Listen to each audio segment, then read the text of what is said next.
And we usually say, A'udhu billahi minash shaitanir rajim, for anything that we hear from the Quran, since we see it as a revelation from God Almighty. So we're not to reject it, even though it might be saying something that is negative about ourselves.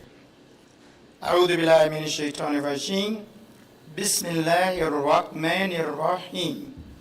Alhamdulillahi rabbil alameen. Ar-Rahmanir Rahim. Maliki yawmiddin. Iyaka na'budu wa iyaka nasta'in. Ihdina siratal mustaqim.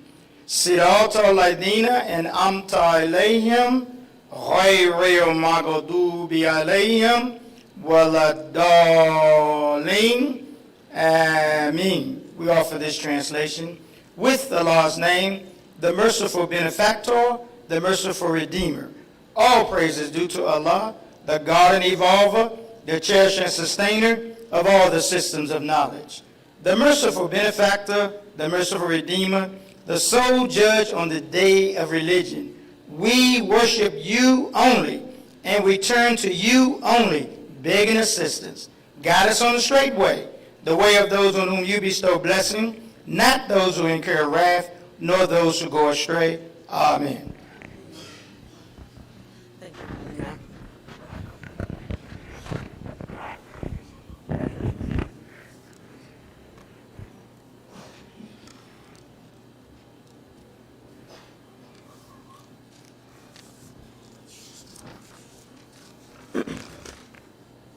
Bismillahir Rahmanir Rahim. With Allah's name, the merciful benefactor, the merciful redeemer.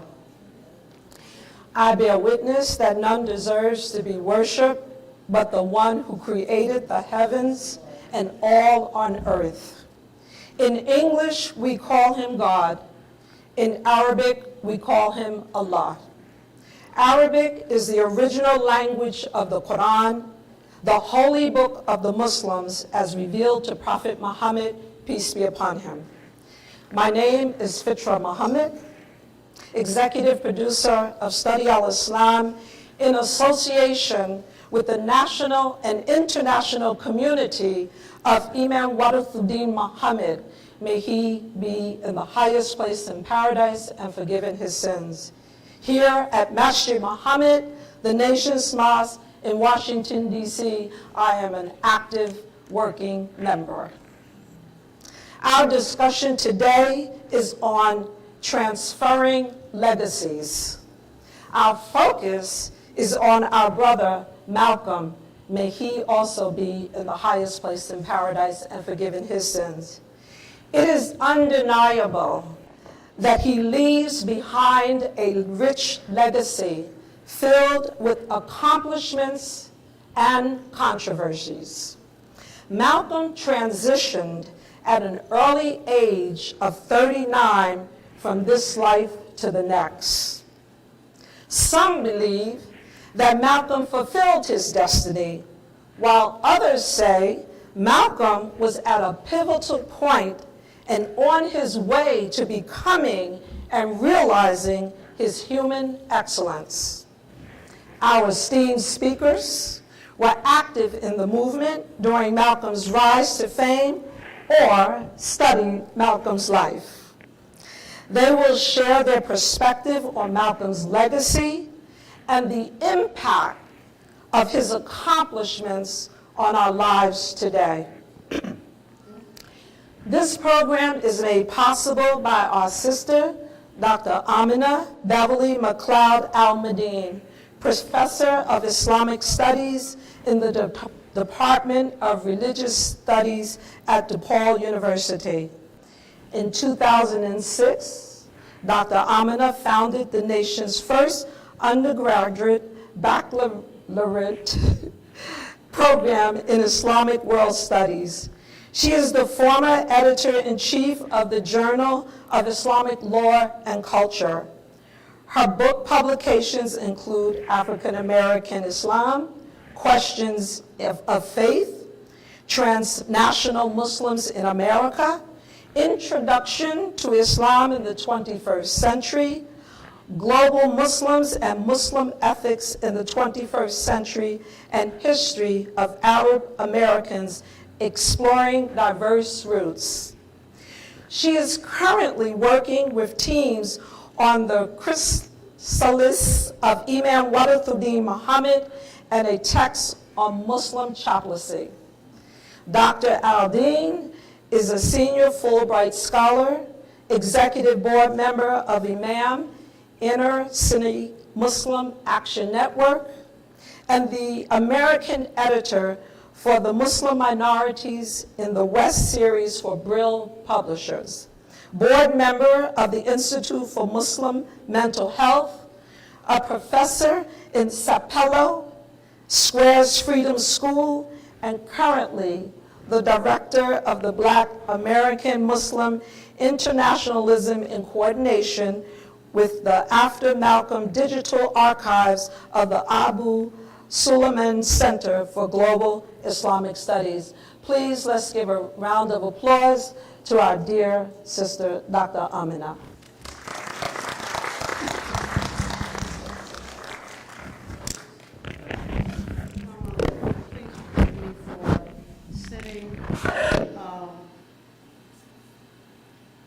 Welcome. Let me say that first. And thank all of you who found time on a wonderful Saturday. I mean, I've heard about the hot, I'm not from Washington, but I've heard about the hot weather, and the breezes were just tremendous. Let me broaden what Sister Fitra said, in that I want to tackle legacies. And for all I do is write. I just met a young man sitting on the front row. All he does is graphics and he paints and has so many skills that it's incredible. But I thought about legacies, and I talked with Imam Talib about, could we have a town hall meeting? What are the legacies left from the Honorable Elijah Muhammad? Because many things were left. Whether we call them legacies or not is something else. But learning how to discipline oneself, learning how to take care of oneself, just to name two things. He left his student, Malcolm X, who we variously applaud for other things, with a tremendous legacy that permitted him to do nationally and internationally many of the things that he did. And I'm getting ready to call him the Honorable, but the Imam Wadathuddin Muhammad, who I knew embodied legacies from both of those men and was creating some of his own. What are they? How does Imam Talib, sitting here, see carrying on and connecting those legacies? Because if we don't see the chain, well, then we got a lot of homework to do. Because there is definitely a chain, whether it's in business, whether it's in culture, whether it's in spirituality, whether it's in opening up our communities to the wider world. We got to take care of home. Can't forget home. But you also got to see the world and make a stamp on it, because trust me, the world has a vision of you. Okay? So with me tonight, I have some honorable one. I had to chase down Peter Bailey, who was trying to avoid me. I don't know why. He doesn't even know me well, but he was trying to avoid me. And I have Ibrahim Moomin and Sharif. And it's not because I don't know him. I know him. Why don't I can't? Too young. Anyway, and I have the Imam to tie it all together for us. But this is a town hall meeting. If you don't participate, I will shut it down. Because that means that you're not interested in ferreting out the legacies, picking them apart. What are we doing? Where are we going? I'm new to the area, coming out of the pit called Chicago, and I know that there are wonderful things happening in this community. How do you see them? Do you see them as a part of the legacy? Surely your imam and some on the administrative staff do, but have they articulated that in such a way that you feel it's yours because it is yours? I want to hear from both sides, from the people sitting up here, each of whom will speak for about 10 minutes. The imam will bundle us up, but I want to hear him on spirituality. Right now I live north of Baltimore, and I tune in every Friday. We break neck to get in front of the TV for the Friday Jummah. And that's been Allah's mercy on us because we didn't know what we were going to do. And I thank all of you for making that possible. But you've got a lot of work to do. With that, I'm going to be quiet.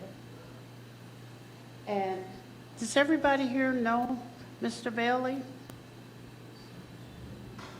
Yes? No? Maybe? Kinda?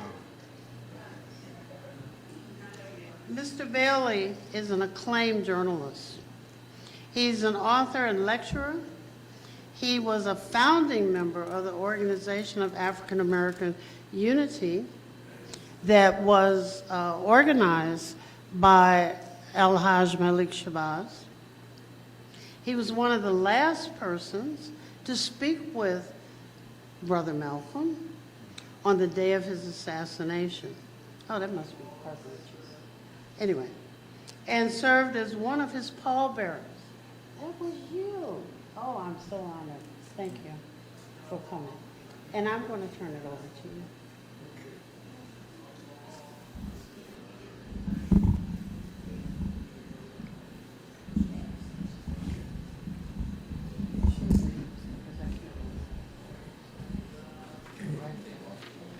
No, that's good. Okay.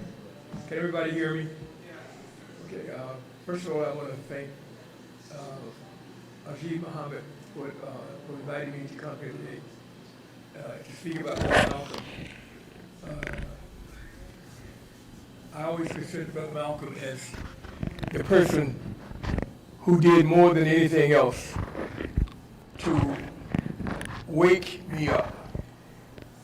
I moved.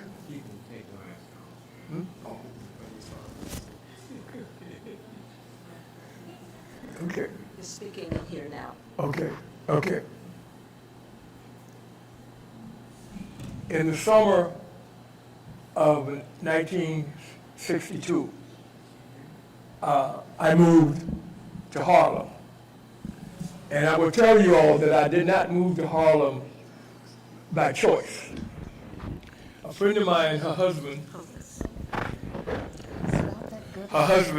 had gotten very ill and was told that he had to leave New York and move out to Arizona. Okay, and move out to Arizona if he was, for his health reasons. He was living in an 8-room apartment in Harlem for $56 a month. That's when they had rent control going on in 1962. I did not want to move to Harlem because I had believed all the horror stories that I heard about it. I was living on the west side of New York then. But I say for, $56 a month for 8 rooms, I'll take my chance anywhere. So I moved to Harlem it was a Saturday evening. And Sunday morning, I decided that rather than, unpacking, I wanted to walk around, see this community. It was 142nd Street, which is right in the center of Harlem. So I walked down, I decided to walk with a friend of mine who would help me to move. We walked down from 142nd Street to 125th Street. We got to 125th Street, let's go a little bit further. So we went down to 116th Street and Lenox Avenue, which is now Malcolm X Boulevard. And we saw a crowd gathering. So we say, well, what's going on? And they said, Malcolm X is going to speak. Now at that time, I had heard very little about Brother Malcolm, and what I did hear was something very similar to what I heard about Harlem. He believed in violence, and he hated all white folks, et cetera, et cetera, et cetera. It went on like that. So I said to my friend, let's hear what he has to say. And that brother spoke that afternoon outside. It was outside, across the street from the 116th Street Mosque, where the mosque, I think it was Mosque number 7, was located.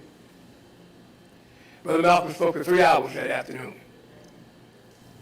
At least 45 minutes of that speech was devoted to psychological warfare.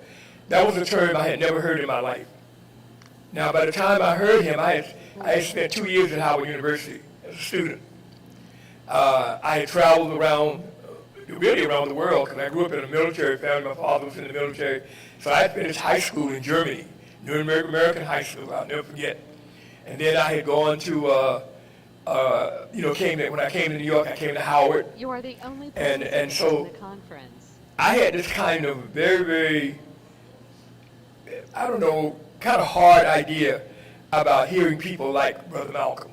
So I was like, let's see what he got to say. I said to my friend, Brother Malcolm spoke for 3 hours. By the time he finished, I was a Malcolmite.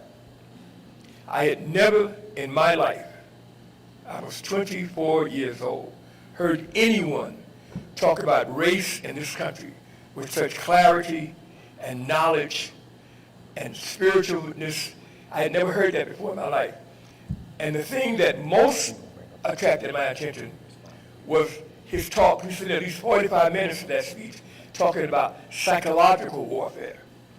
I had never heard that term. But once he began to talk about it, I began to think about growing up in Alabama, which is where I'm Tuskegee, Alabama, which is my home, and going downtown to segregated movie theaters every Saturday between the ages of about 6 and 14. My friends and I, we would go downtown to the movie theater. They had segregated movie theaters. Unlike many places, they had black people sitting in the balcony. In Tuskegee, they had 2 completely separate theaters, side by side. White folks went in this one, black folks in this one. So, and I remember we had gone there Saturday after Saturday, my friends and I, and watched Tarzan movies, and cheered for Tarzan and Cheetah as they beat up on and outwitted and did all kind of terrible things to the Africans. We laughed at the Africans. We thought they couldn't speak English when they spoke their own language with each other. We laughed and thought they were stupid and dumb because they couldn't speak English. Because of the way they looked, their complexions, everything. I mean, we just laughed at them Saturday after Saturday after Saturday. And I began to think about all of that when I heard Brother Malcolm talk about psychological warfare. Because when I grew up in Tuskegee, you could call somebody a no good whatever, a low down whatever, a dirty whatever, an ugly whatever, and you might have a fight. You call them a black whatever or an African whatever, and you're going to have a fight. I mean, that's what the psychological things had been done to us by that society. So after I heard Brother Malcolm speaking, he talked about that. Everywhere he spoke in the New York City area after that, I went. Wherever he spoke, I went and I listened. He mentioned a book, I tried to find the book and read it. He mentioned an article, I tried to find the article and read it. And I began to listen to him. And eventually, when he split from the Nation of Islam and began to form the OAAU, I was invited to come by a friend to go to the OAAU meeting and became a founding member of the OAAU. And one thing about Brother Malcolm also, other than the psychological warfare thing that attracted me, was his international position. He talked internationally. He didn't just talk about within the United States. I had never heard anyone talk so much internationally. And we named our organization the Organization of African American Unity after the Organization of African Unity, which had been formed in 1963 and had its first meeting in Addis Ababa, Ethiopia. The second meeting was scheduled for July 1964 in Cairo, Egypt. And Brother Malcolm talked about, and I remember him explaining to us, and I began to see, what this brother was doing and how he could speak and the things. He was changing our minds. He understood that a major problem that we were having was in the mind. It was not just physical, although there were killings going, that kind of thing. But our reaction, the way we dealt with things, was psychological. And I always remember him for that because I had never heard that kind of presentation in my life. And so I became a strong supporter I was a founding member of the OAAU, when he told us that one of the goals of the OAAU, the Organization of Afro-American Unity, was to take the United States government before the UN Commission on Human Rights and accuse it of being either unable or unwilling to protect the lives and property of black people in this country. Now, at that time, and I still haven't found it today, if someone knows any better, let me know, the United States did not sign the UN Charter on Human Rights.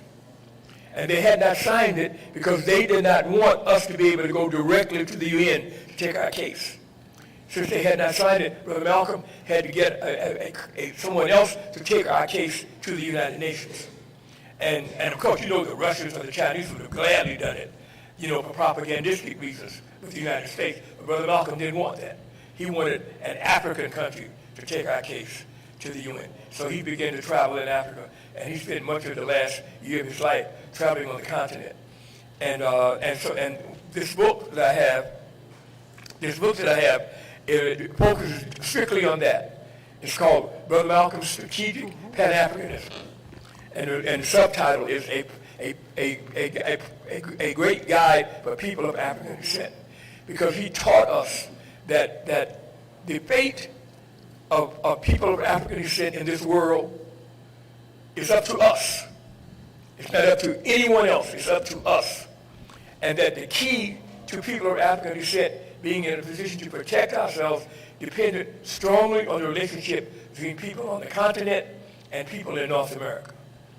He said if African people on the continent and people of African descent in North America could get together and work together, then that would become, in South America, Caribbean, and other places, they would immediately follow. So he spent a lot of time during the last year of his life doing that.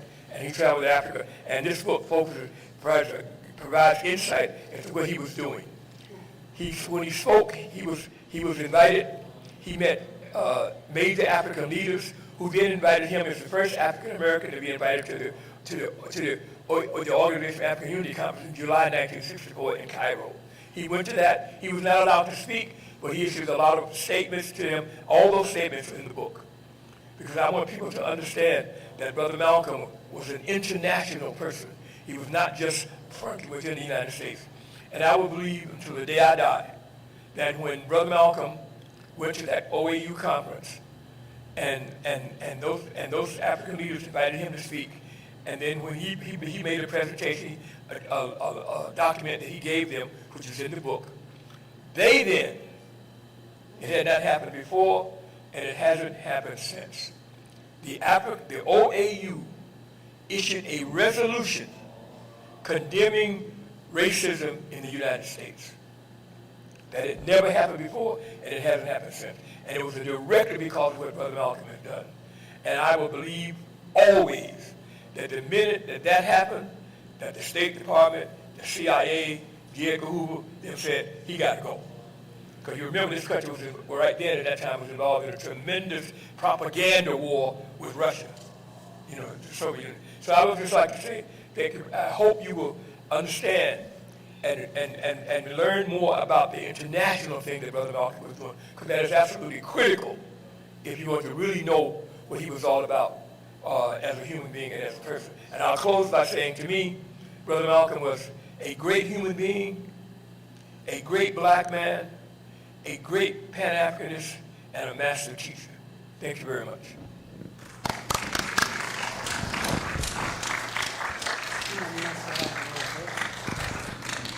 Let me ask you, Mr. Bailey. This is such a rich history, and I hope you have more than one of those books. Oh, he's got some copies. Good. Let me not be remiss and thank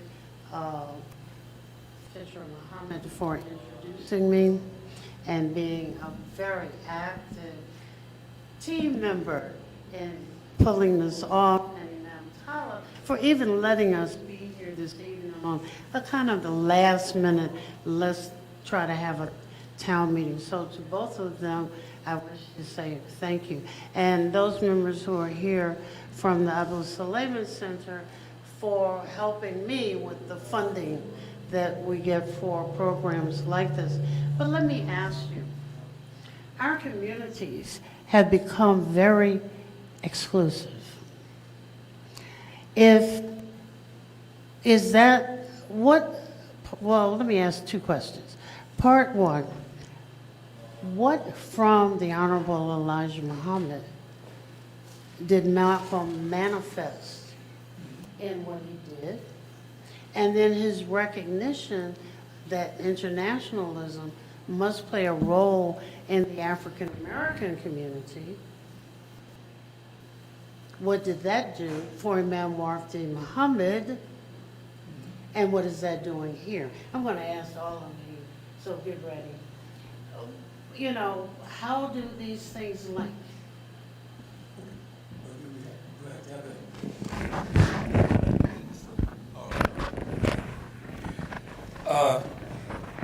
As I said before, when I heard Brother Malcolm speak for the first time, he was in the Nation of Islam. And although I had no desire, at that time, I was just kind of beginning to break away from Christianity as a religion because I began to study history. And I learned through history what Christianity had been doing to our people. So I was beginning to pull away from it. But I was not at that time and had no desire to become a Muslim. So I don't really know very much about the Nation of Islam because I never went to any of their affairs or anything like that. The only thing I would do is buy the paper every week. And then when Brother Malcolm came out and formed the Organization of African American Unity, many of the people he formed the Muslim Mosque Incorporated for those people who came out and followed him religiously, and the OAAU for those of us who were following him, politically. So I'll be very frank, I'm not in a position to really do much talk about him and Mr. Muhammad. You can go forward to this gentleman sitting here. But I think that what Brother Malcolm did, as far as I'm concerned, he first of all he had knowledge, and he emphasized knowledge. He was I believe that he had not only did he have an impact on us politically or economically, he had a spiritual attack on us. He never tried to present himself to us in any kind of way, as a leader, at least those of us in the OAAU, because the OAAU had people who were from all the different religions, all the different beliefs. As long as you had a strong Pan-Africanist attitude, you could be in the OAAU. So we never did discuss in the OAAU. We did not discuss religion very much at all. We discussed economics, politics, education, culture, and those kinds of things, and especially Pan-Africanism. And I came to believe that if we're going to ever get ourselves out from under the white supremacy practiced by people of European descent, we can't be Christian Pan-Africanists, Muslim Pan-Africanists, Nigerian Pan-Africanists, Jamaican. We got to be Pan-Africanist Christian, Pan-Africanist Muslims, Pan-Africanist Jamaicans, Pan-Africanist Ghanaians, Pan-Africanist Nigerians. That has got to be the thing that pulls us together. And then you practice your religion, whatever your religious beliefs are. You practice those. But even with those, and you still regard the whole concept of Pan-Africanism, of the necessity of the unity of people of African descent, if we're ever going to get out.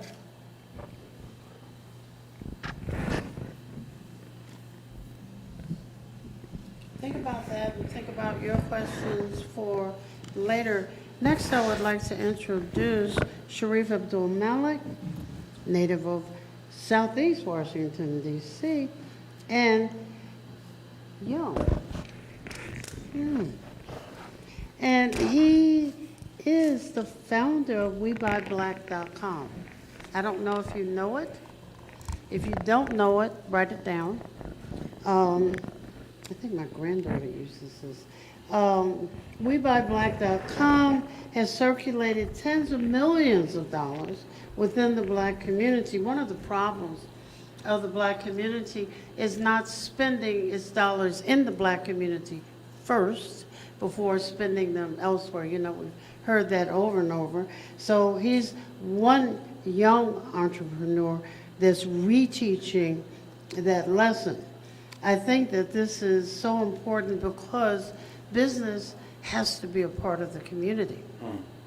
That we support those businesses is critical. And he's raised almost to $500,000 to launch an e-commerce grocery delivery service, and more recently helped launch Nubian Markets. I'm going to give it to you. Okay, all right. You got one. Assalamu alaikum, and greetings to everyone who's here in attendance and those who are watching online. First, I want to thank you all for inviting me to be a part of this panel with this esteemed panelists and guests. When I think of transferring legacies, when I think of the word legacy in particular, I think of mobility. And really even in the word legacy, we have leg, L-E-G. And we should really consider what is important to pass on, because not everything should be passed on. In fact, a lot of us don't really realize how much we carry culturally and in many other forms and facets of our life. But we pass these type of things on to the next generation, and some things should not be passed on. Is it too low? Pull it up. Okay. Okay, let's see.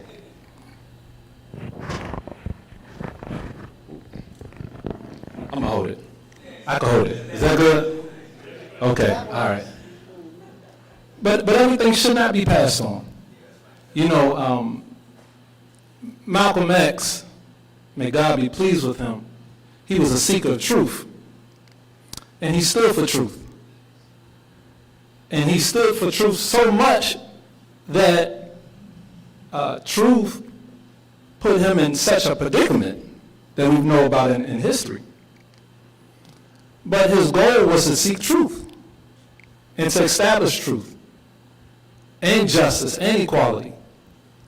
And truth in the spiritual world is accuracy in the material business world. And the closer you become to truth in your spiritual religious life, then the more blessed you'll become, the more successful you'll be. In the religious, in the material world, in this physical world here, the closer we become to accuracy, it doesn't matter what field we're in. If you're in basketball, you play basketball, the more accurate your shots are, the better the basketball player you'll be. The more accurate you are in anything that you endeavor to do, then the more successful you'll be. So truth is accuracy. And what Malcolm X was searching for, what he was aiming for, was truthfulness. And that actually led him to our leader, Imam Wafdi Muhammad. Imam Wafdi Muhammad is known for sticking to the Quran. And he was very careful with giving our community something of himself. In fact, he said, many of you all know, and he said, if you don't know, I'm telling you that I'd rather give my life before I give you something of my own self. And when the community asked Imam Muhammad certain questions, sometimes he would just blurt out an answer. But then he would come back and say, I'm sorry, don't accept that because that was from me. That may have been my own jinn speaking. He said, now let me correct that and give you Quran. And many of those who knew of Imam Muhammad, who was close to Imam Muhammad, not just Muslims, but people, scholarly people who were close to him and who also knew of the Quran, they said that his language, the way he talked, even in just day-to-day casual language, it was as if he was giving you Quran. And I can attest to that from studying Ali Imam Wafdi Muhammad. And this is all connected to the transferring of legacy. Because legacy is something that you pass down. It could be material things, and commonly it's associated with material passing. You'd be passing something down materially. But in Quran, God speaks of inheritance quite often. And we know that even in our leader, Imam Wafdi Muhammad's name, you have inheritor of the deen, inheritor of the religion. And when I think of my role in particular is to try to figure out what was it that he was trying to pass on to us. Not just from listening to his talks, but as he said, I never waste a word with you all. So every time I read from Imam Mufti Muhammad, I'll stop and I'll highlight it and I'll go and research it. I want to share this with you and I'll pass the mic. More recently, I have read, as I was coming into Juneteenth, we plan a lot of events in the city of Atlanta. And I wanted to know what's the best way to celebrate our freedom, because there's always events going on. And I read this passage where Imam Muhammad, he had said that Moses and Aaron were one.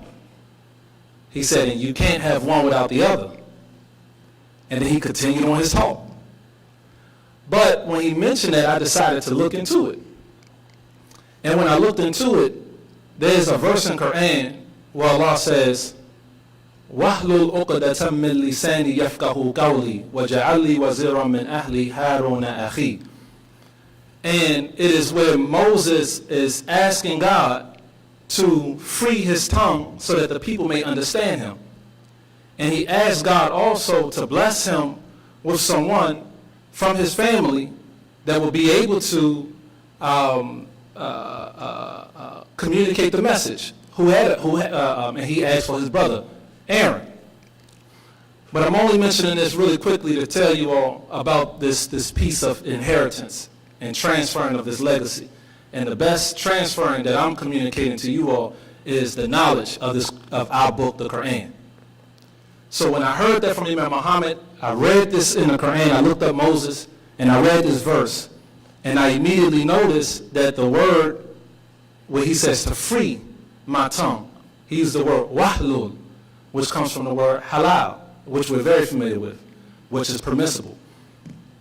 And there's a verse in Quran where God says to Muhammad the Prophet that you are free in this city.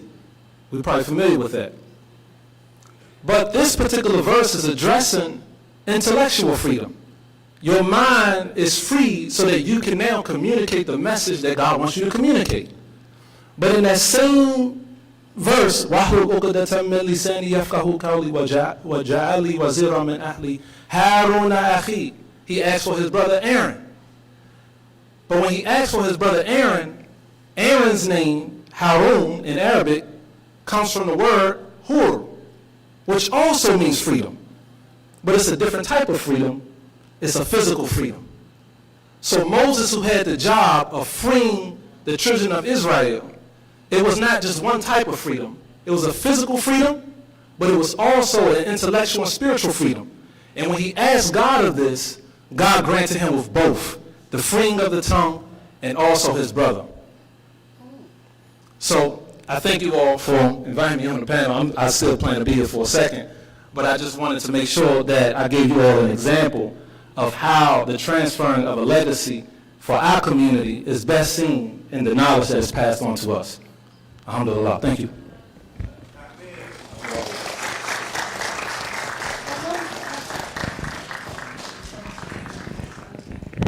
Let me ask you also,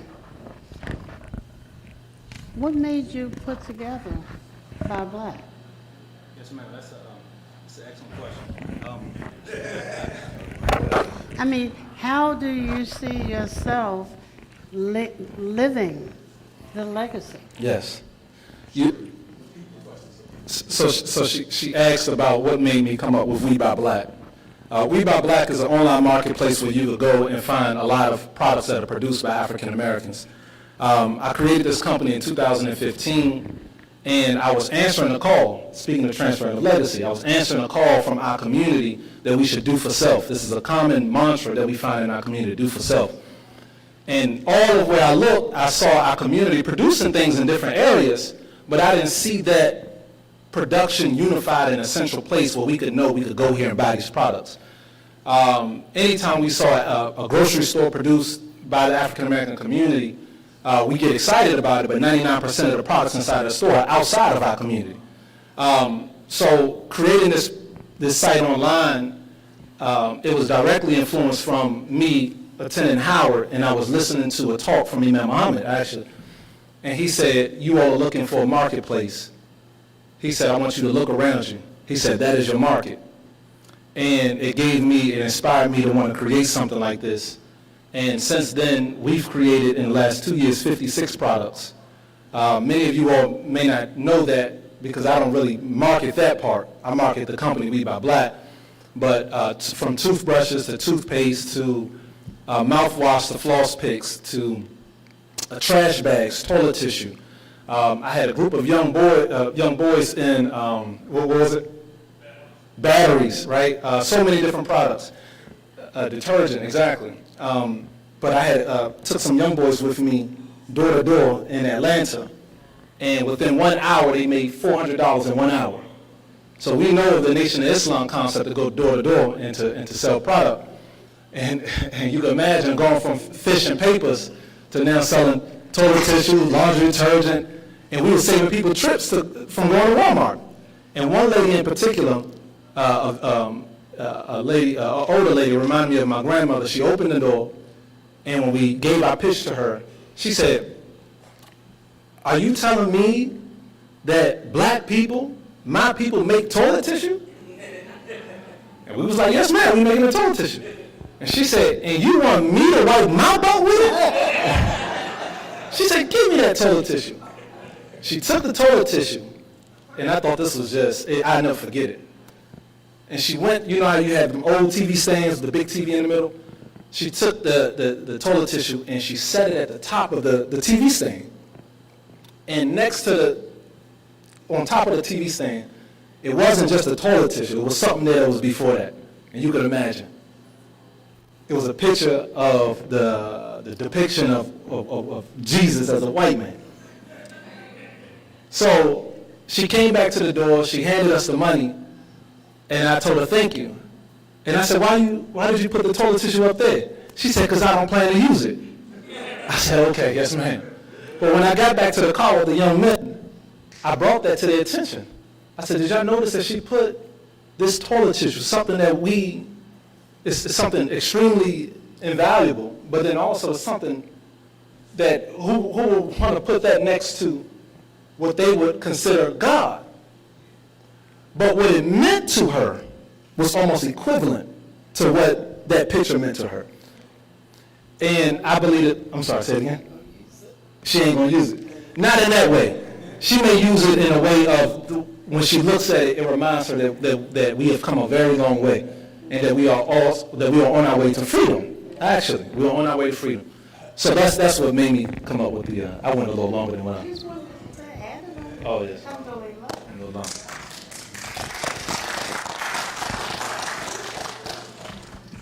I would now like to introduce Ibrahim Movement, born in Georgia.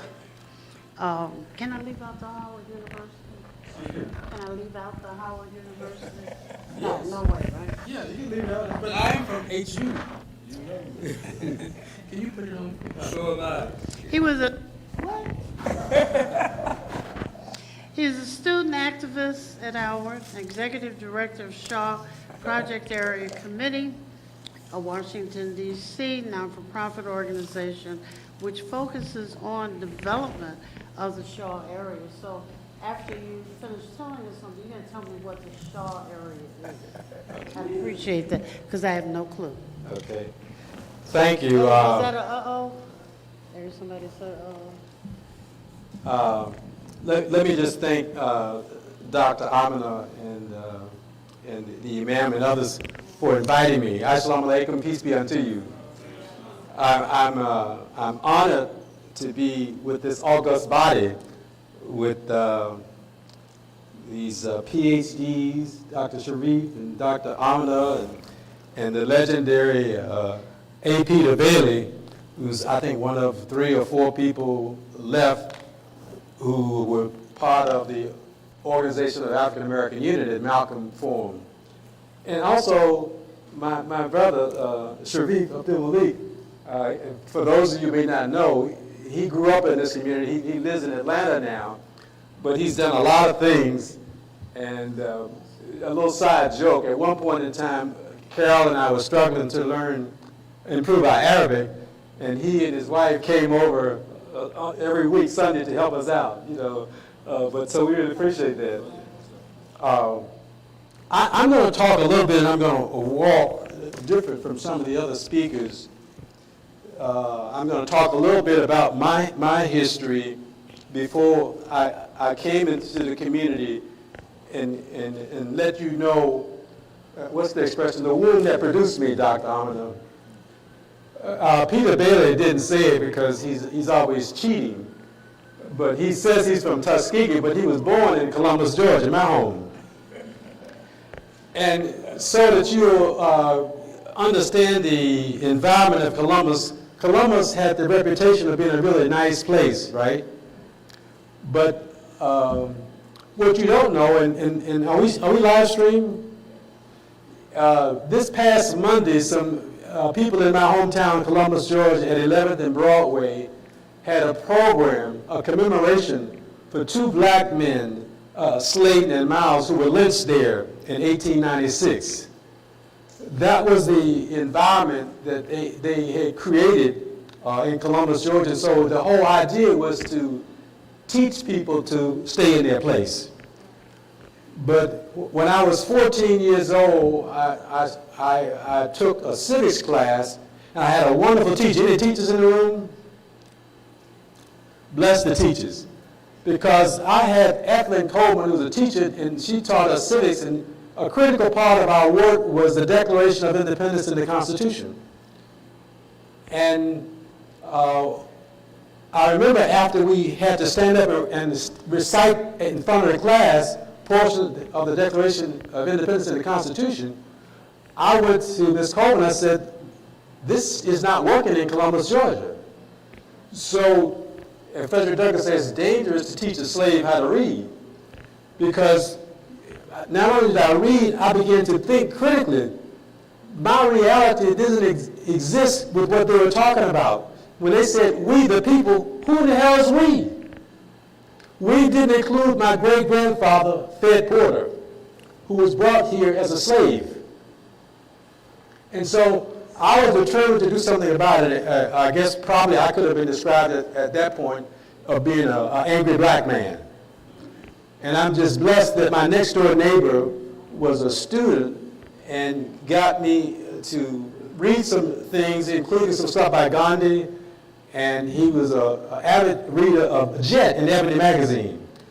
And I wanted to drop out of school, but I didn't. One of my teachers told me to stay in school. Her name was Rosa Childs, and she said, I said, I want to drop out of school and go over to Birmingham and Montgomery and work with SCLC and SNCC. And she said, look, Ibrahim, it was Charlie at the time, actually. She said, why don't you stay in school, finish, and I just believe there's be some discrimination left to fight when you finish high school. That was in 1963. Is there some left? What I'm going to do, I came to Howard and got involved in the student movement. I was blessed to be able to be at Howard when Muhammad Ali, the People's Champ, came to Howard. And also, I was blessed to be able to hear some of the other leaders in our community. Let me go to the first slide that I have with Sister Coffee. When I joined, while she's getting the first slide cued, when I joined, I started coming here in 1972. And when I actually got my ex, anybody remember that? I ex in 1973. And the minister here was Dr. Alani Shabazz. And he had heard about me because Gaif Kashif, who was with the Muhammad Speaks newspaper, had gotten to see me at the Howard. And he said, well, what do you want to do, brother? And I said, what do you need? Because some people wanted to be a minister or anything. I just wanted to be Brother Charlie. I was Charlie 3X. And I got involved, and the rest is history. Started working, my first post was the assistant FOI secretary, and I worked on that. But each minister here put me with public relations stuff. I don't know why. They thought that was something that I could do. And what I have is a couple of slides. This one says interfaith. After 9/11, there was an annual walk from the Washington Hebrew congregation down to the Gandhi statue. And you see this picture in I think about 2010 with Carol and I with Anuttama Das and his wife.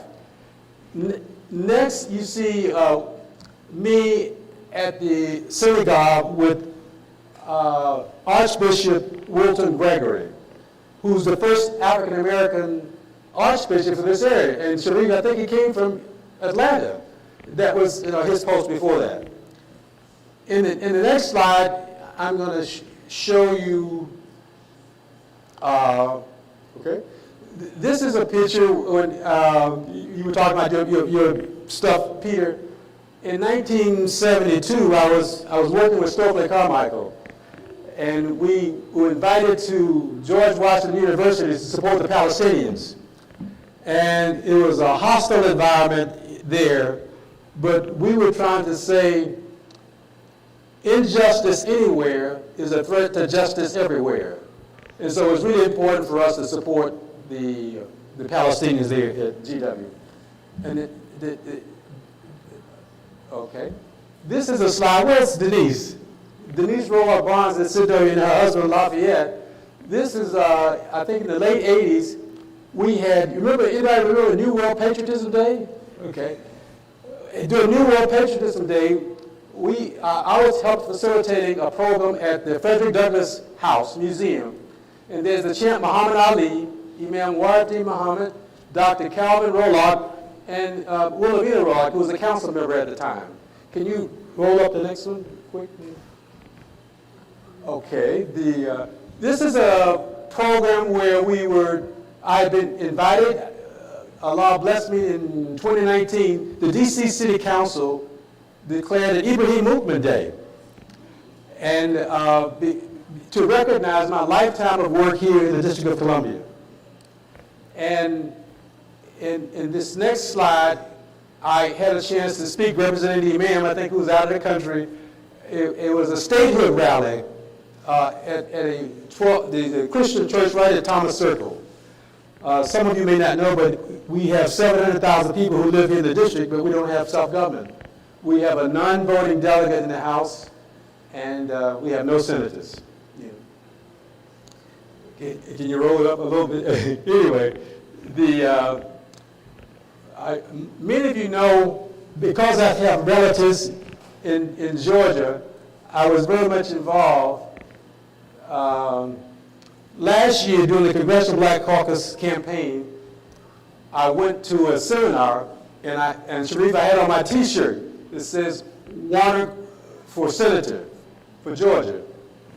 Anyway, the person who walked in was Raphael Warnock. I had no idea he was going to be at the organizing workshop.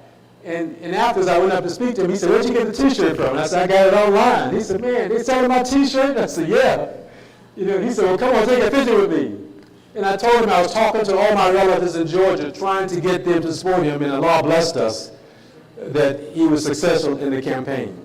So there are a lot of other things I'd like to do, but I know time is an issue, and maybe during the Q&A we can start off. But let's go to the last slide, and I'll sit down. Keep going. This is what I want to end with. A lot of people come to me and they talk about what we do. And what I say, in Islam, marriage is half your faith. And it's important that we get married and work with our spouses. And I've been blessed because Carol and I have been married north of 40 years. What is it now, honey? 42 years. But I say that to a lot of the brothers and to sisters, you can be very unbalanced without a mate. And let's go to the last, can you see the last part of that? There we go. And this is what it produces. Family life. Marriage and family life is important. In fact, I see Sister Rafia here, who heads up our committee here in the Masjid. And I'm just honored, even though, like I say, I'm not an intellectual. My roommate from Howard University, this Ira Stoneman, we shared Carver Hall together. And he knows the trail of all the things that I've done over the last 60 years. Thank you very much.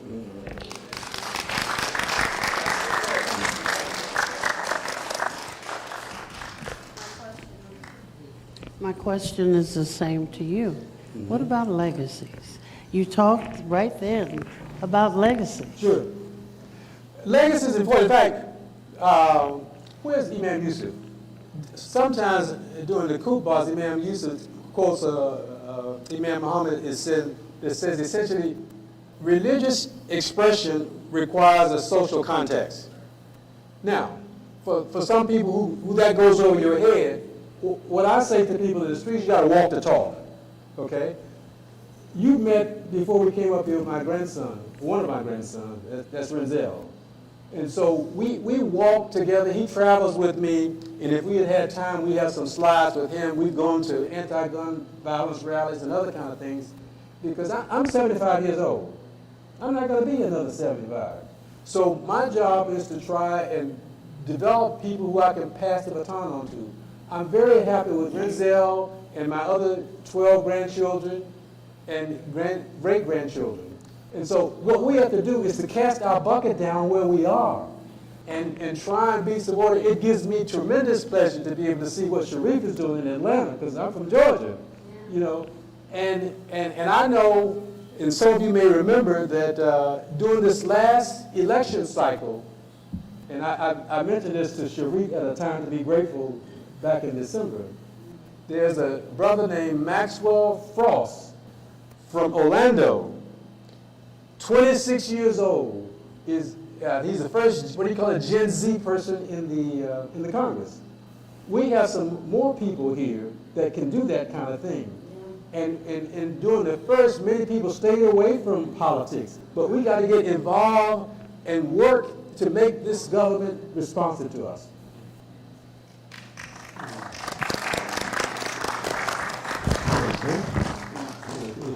Last but not least is Dr. Imam Sharif, who made all of this possible and invited me, who's new to this community, but I'll be back, and has made me and my husband feel very, very welcome, as have all of you.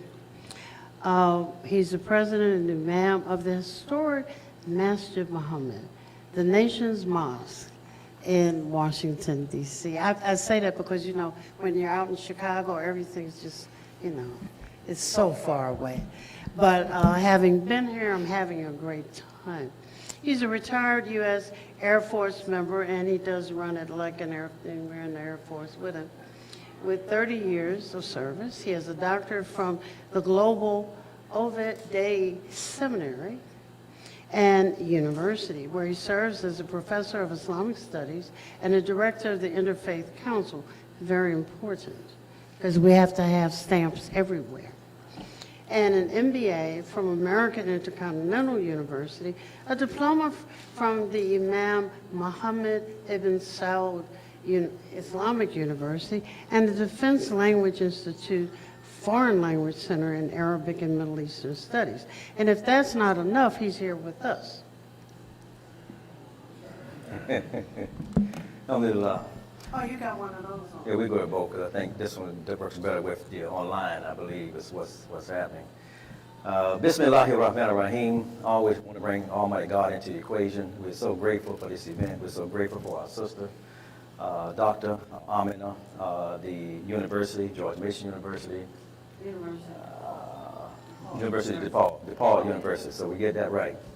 Also, black, African, Muslim, American Muslim internationalism, right? Black American. It is Black American Muslim Internationalism. All right. There we go. So we get that right. We want to make sure we give a shout out to the sponsors and everything. Certainly thank this esteemed panel that we have here. And of course, we're hearing various things coming out what happened. So in the comments, I'm not going to have a chance because of time. We wanted to try to at least get done close to 7:30 so we can kind of open it up a little bit. But I want to kind of, obviously, let us see exactly where we are, what we're upon. The present inherits the past. You can't get around that. That's just the reality. My body in me, in the present, is the past. My mother and my father, their mother and father, all of me. So the present inherits the past. We have an obligation towards that we inherit. And that's what I kind of want to let's look at. And this really goes back. This is just a piece. She mentioned some of the spiritual piece. I want to kind of bring this in so we can kind of see the significance really of what's happening here. And this is like a beginning of conversation really on this transferring legacies. And we have to see things in the context. Everything has to be seen in the context. The prophet, the present peace be upon him, he said, the prayer and supplements of three are never turned back, and they are always answered. So he's saying these are 3 prayers of the many prayers that God always answers. He said one of those is a fasting person until he breaks his fast, a just leader, and the supplication. The third one is the supplication of the oppressed. He said Allah raises their calling above the clouds, and the gates of heaven open up, and the Lord says, by my might, I will surely help you in due time. So this is the perspective here. Today, this event that we're having, Transferring Legacy, is upon the legacies of those whose lives, they represent the life of the oppressed. They represent the whole life of the oppressed. They represent the struggle to see their humanity free from persecution of people who were innocent. And we remain innocent. We see things happening today to the innocent people. And of course we know in the history, the ruling order ruled that black skin was a crime. And it was really a fraction of a human being. So this is a perspective, you know, and because we know they were coming from, as we're even seeing today now, things have been empowered from whites who see themselves as superior, white supremacists, etc. We see that. African Americans, if we look at it as a group now, a very new group in human history, very new to human history, had a very unique, peculiar beginning in the world, you know, here in America. This life here has separated us from traditional life. It separated us from natural human progression. And being able to have the kind of support for your life that others had. When we look at history and those who have come here from other countries, we see that we were separated even from a connection. Understand, we were separated even from a connection with Almighty God. You know, just like Ibrahim was mentioning. I mean, they didn't even permit us that earlier on, not even to read the Bible. You know, not reading, but not even the Bible. That came later when they shaped things a certain way. They were afraid if the slave learned to read, he would become educated. As we heard earlier, you know. We heard about knowledge and education from our young brother Sharif. And become a big problem for the master. These are things that they saw. So the slaves, they had to look inside. They had to console their souls, the inner life. We even call ourselves soul brother, soul sister. This is really showing how this was coming out. You know, the inner life told them that somewhere there is a just authority that is responsible for this beautiful world.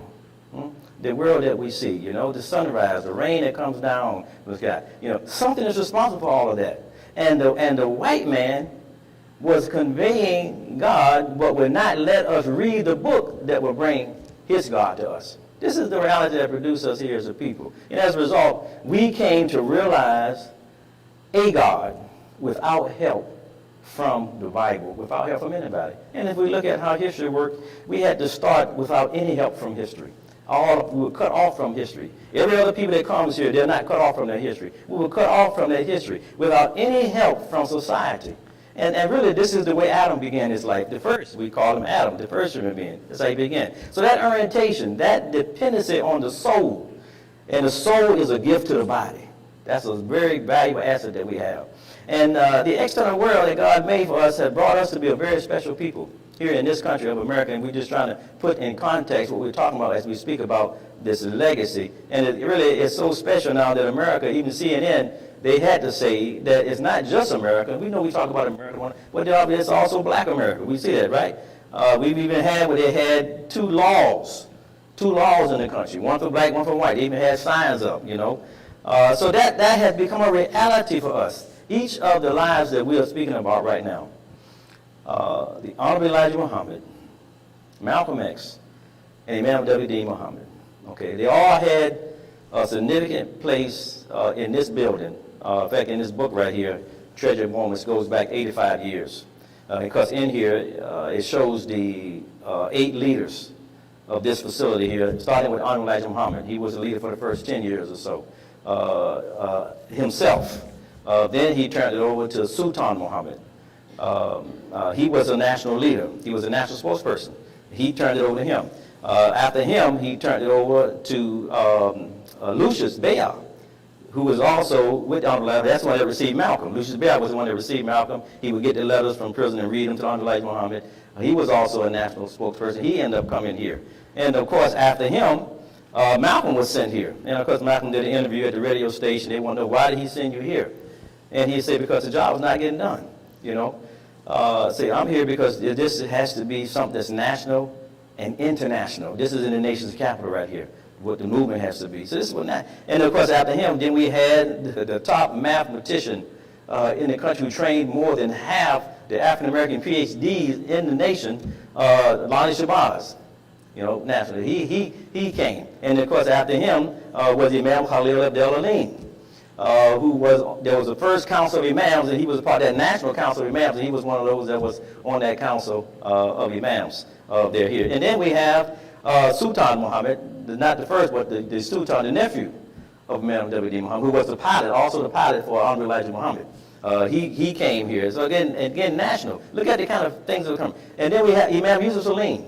He's sitting right here. He's the first one that's local. You know, all the first ones I mentioned, none of them were Washingtonians. He's the first Washingtonian because he was the national director of education. So everyone who was sent here, they had to focus really on national peace and go beyond it here in this international city here in Washington, D.C. And of course, I come in, and of course, I was in the military. I started my life here. He was one of my teachers. I'm on his shoulders as well. Came into the community as a youngster in North Carolina, about 11 years old. Allah brought me here when I turned 18. I ended up here in D.C. And of course, now we're doing the things that have been mentioned that he said, in terms of international, we all international, we all over Africa, all over Central Asia, all over Asia, Indonesia. We got big relationships. We just been appointed to be a part of the G20R20. The G20R20, we're on the board now for that.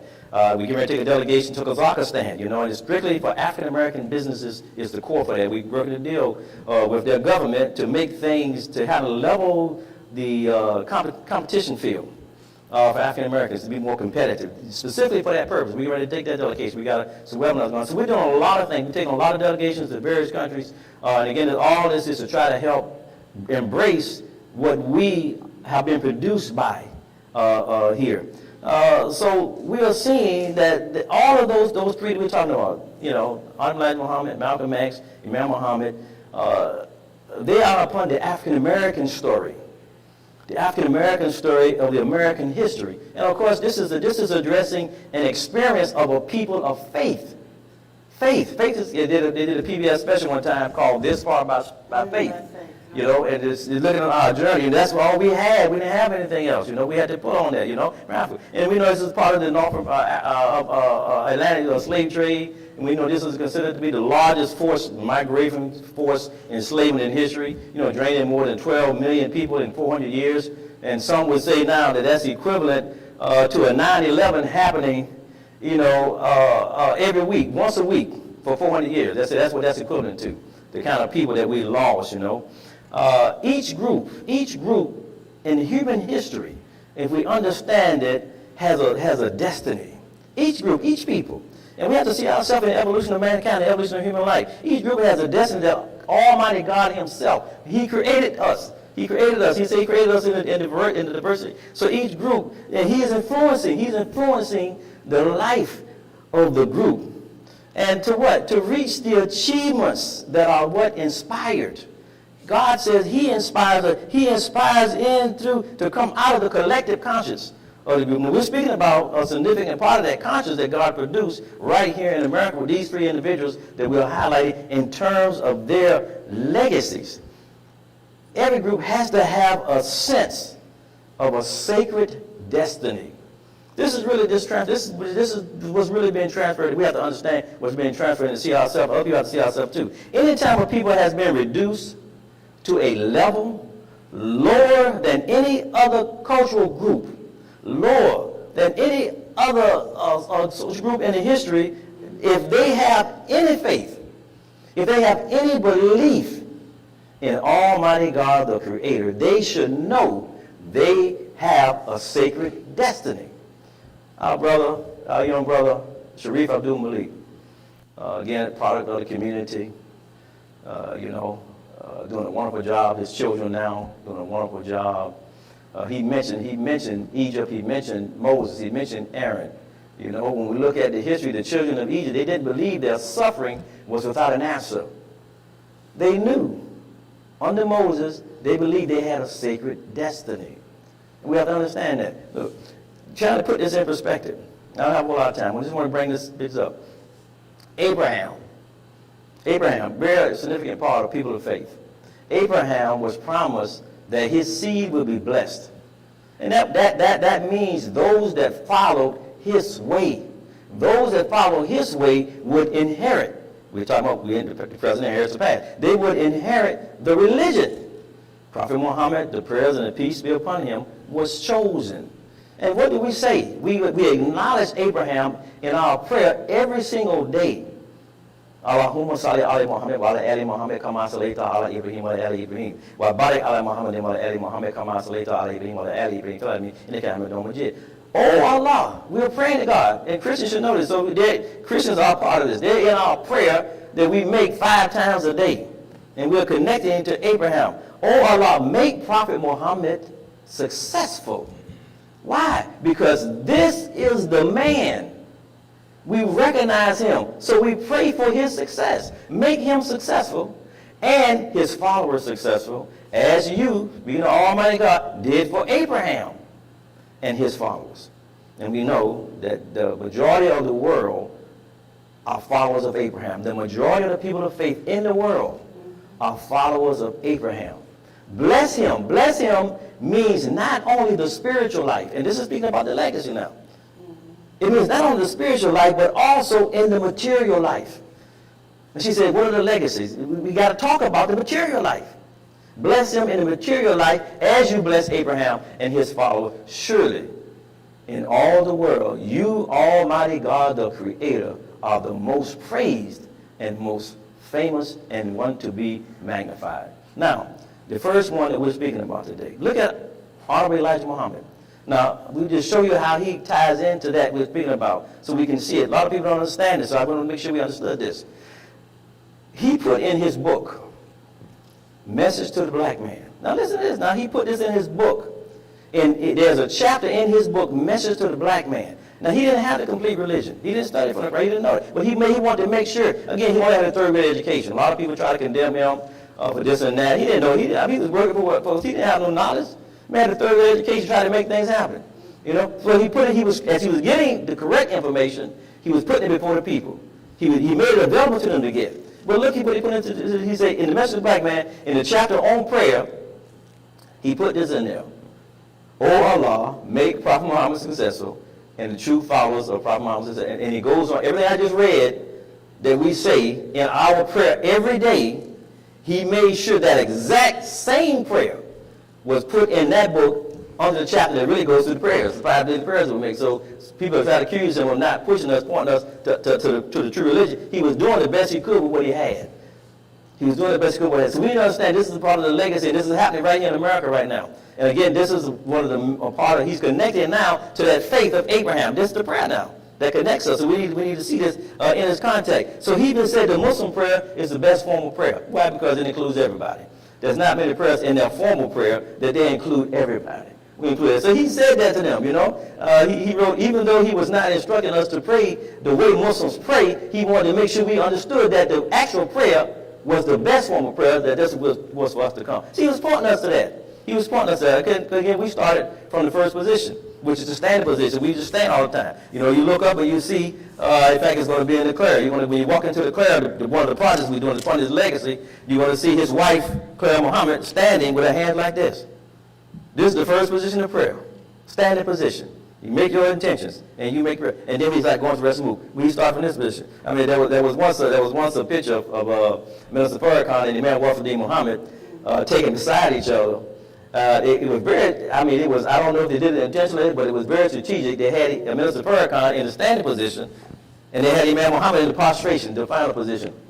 You know, and that's basically where things work. You know, in the movements. We went on past that, but Farrakhan was still in this position, still standing.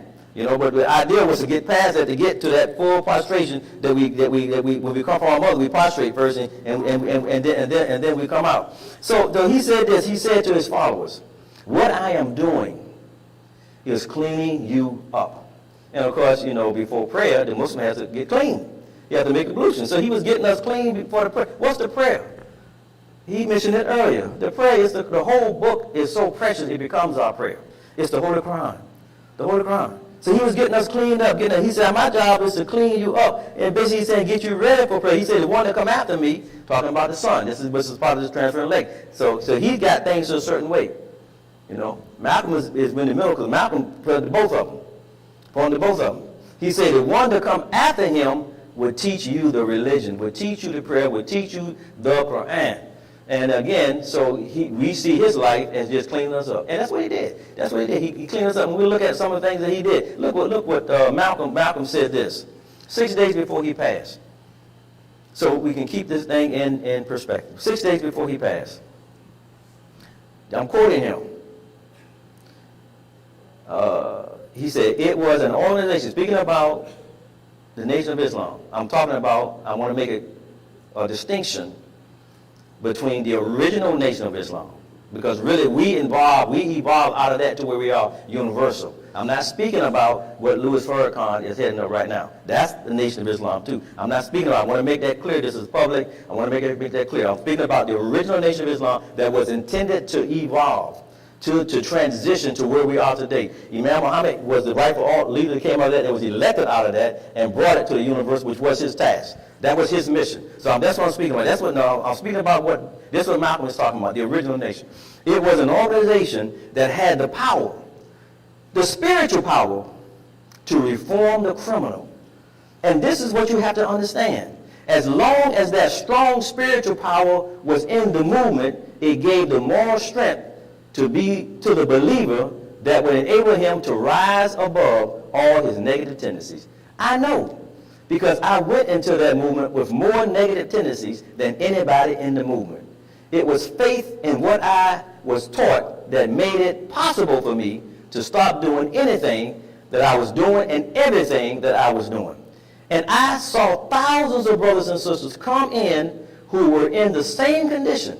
And whatever they were doing, they would stop it overnight just through faith and faith alone.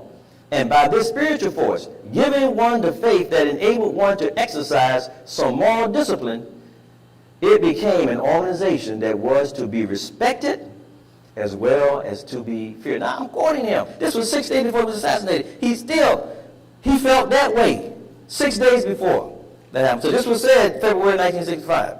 And we know what date he was said. So under Elijah Muhammad, really, firstly, more so than everything, it was a social reform. It was a protest movement, just like the civil rights movement was a protest movement. We were protesting bad treatment. They asked Malcolm and they asked Muhammad, they asked Martin Luther King and Elijah Muhammad the same exact question about why y'all doing this. And they said exactly the same thing. There's two sides of one coin.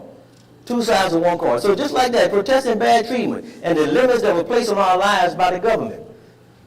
You know, the government was permitting that stuff to happen, as we know. We've seen it in some of the laws. So when the idea started in America, we begin to see that begin to happen. So God says, by my might, I will surely help you in due time. I'll take care of it. I'll teach them myself. And we know Imam Wafdi Muhammad, again, who had transitioned this movement from, I'm going to say, something like me to say this, but it was a small circle. When you just focus on nationalism, nationalism it narrows you, so it's a small circle. We were a nationalist group. It transitions from small circles of nationalism, self and nationalism, to broader circles of oneness and humanity. That's exactly what happened. So that's what God did. Now look, this is what was said about the movement as we get ready to close this out.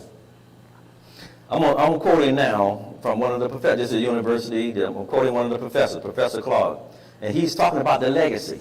And this is what we need to understand, what Imam Muhammad, when he said, look, when I said we're not going back to the good old days, I didn't intend for us to leave the good of those days. And that's what happened with a lot. They lost some of the good. But now I'm going to give you a quote from this, so somebody looking at it from the outside, from their academic studies of that movement. He said this, Professor Clark, C-L-E-G-G. He said, I think Elijah's biggest legacy, biggest significance, is that he makes blackness respectable among African Americans. He kind of sells black people to themselves. He rejuvenates people's sense of pride, self-esteem, and their pride in their racial and cultural heritage. Also, the economic initiative of the Nation of Islam, largely lower-class people, pulling their resources together to buy, to buy a major newspaper printing press, farmland, grocery stores, a jet, a bank, etc., creating an economic model of self-help by people who had never owned or contributed to such. Also, there's a moral significance.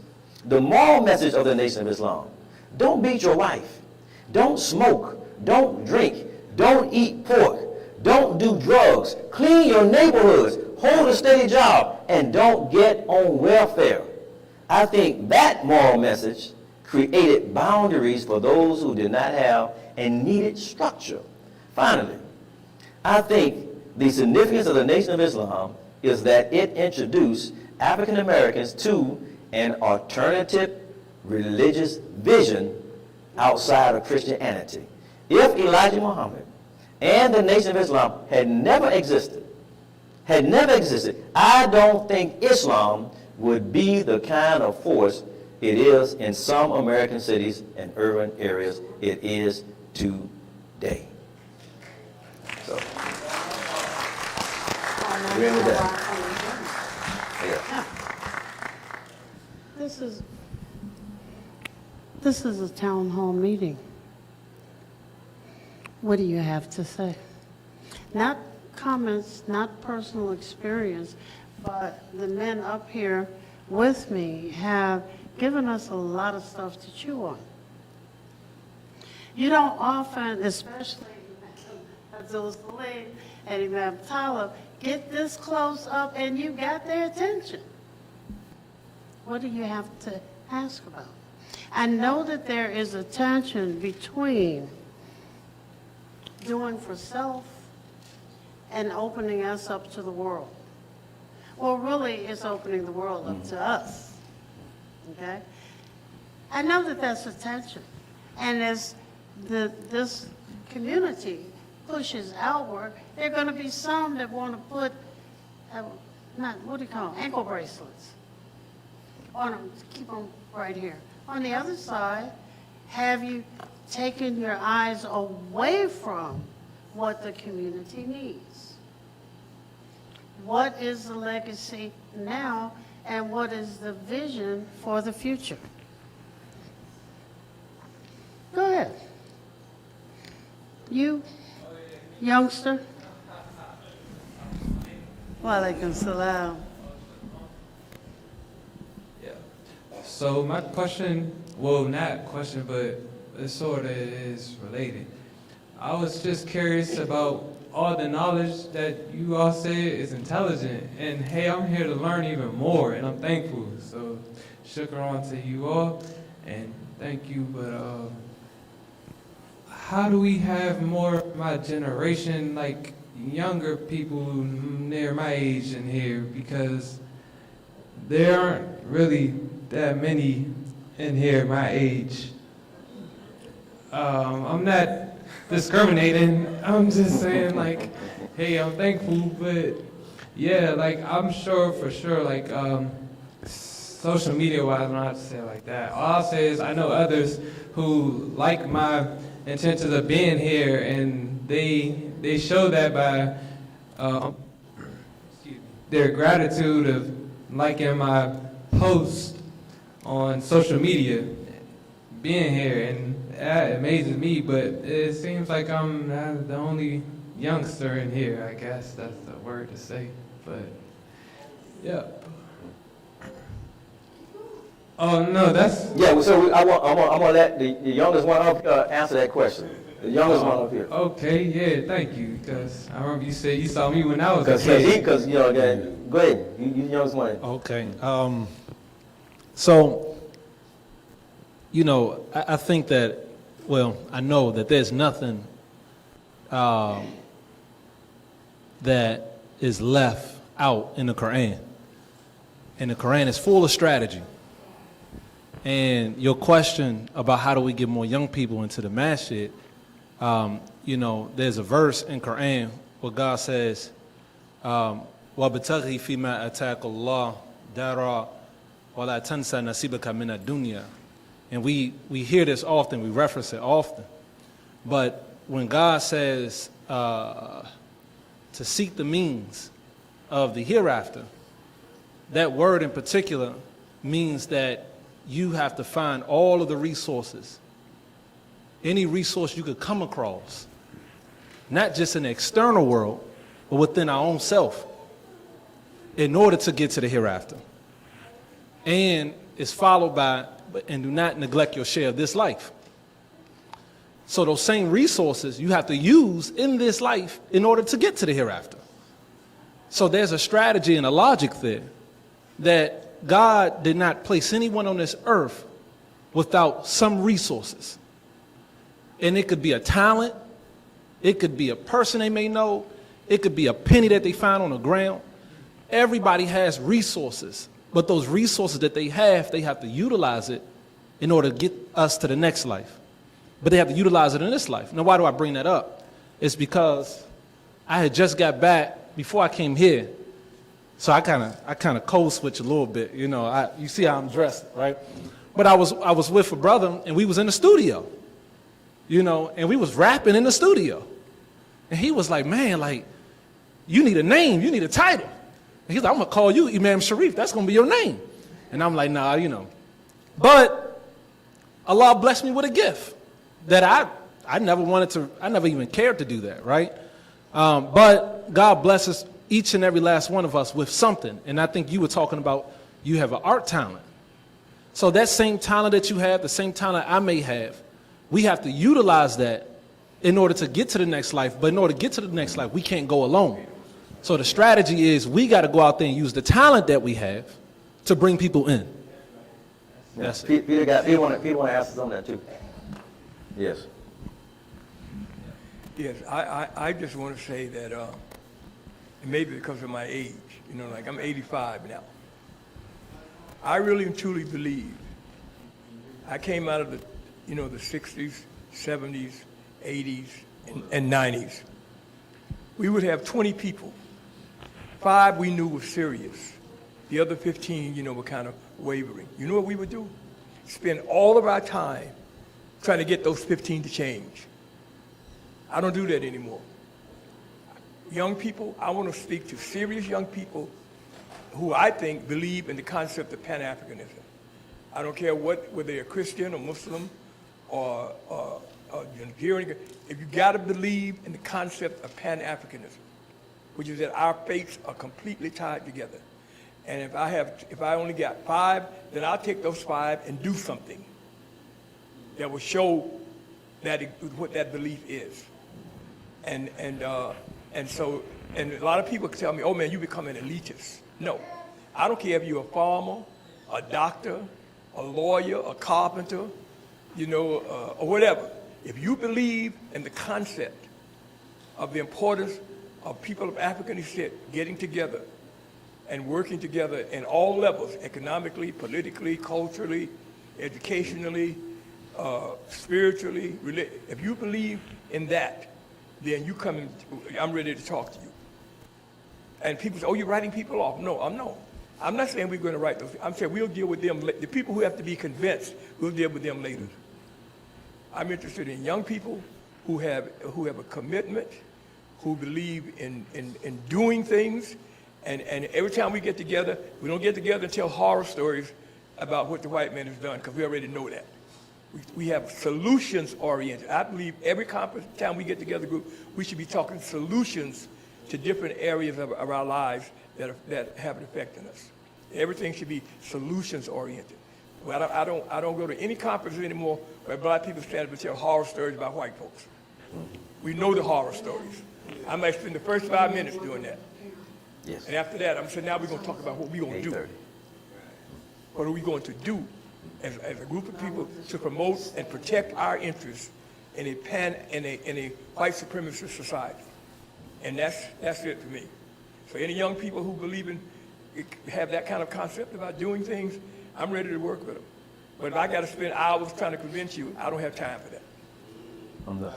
Yeah, Allahu Akbar, Allahu Akbar. And again, think about, in fact, you're here, you're a third generation right now. This is your granddaddy right here. We got your son there, the second generation, he's here. I know what brought me in. I can think, what brought us in? We were all young. Peter was young when he joined the movement. We were all young. You know, the answer is in what we said, what that professor said about what was going on in the organization.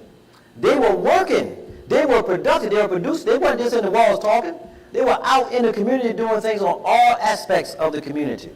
That's what stopped. I guess I alluded to that when I said the Imam said, when he said we're not going back to the good old days, he didn't mean for us to leave the good of the old days. We left a lot of the good of the old days. Do you know that when we as a community were in the communities on a regular basis, the crime was down? Crime was down. The greater respect for ourselves was with us as a people. Even for sisters. They used to see them. But they say when we pulled back, then a lot of the crime began to go up. There's hope. We lost hope. Now, most of what we see now, because our kids don't have hope.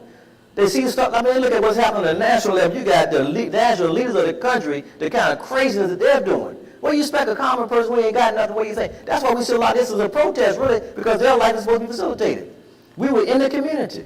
But I tell you what, here, since we started doing the clearer and started talking about building and focusing, I've seen more young people now get excited because we're producing something.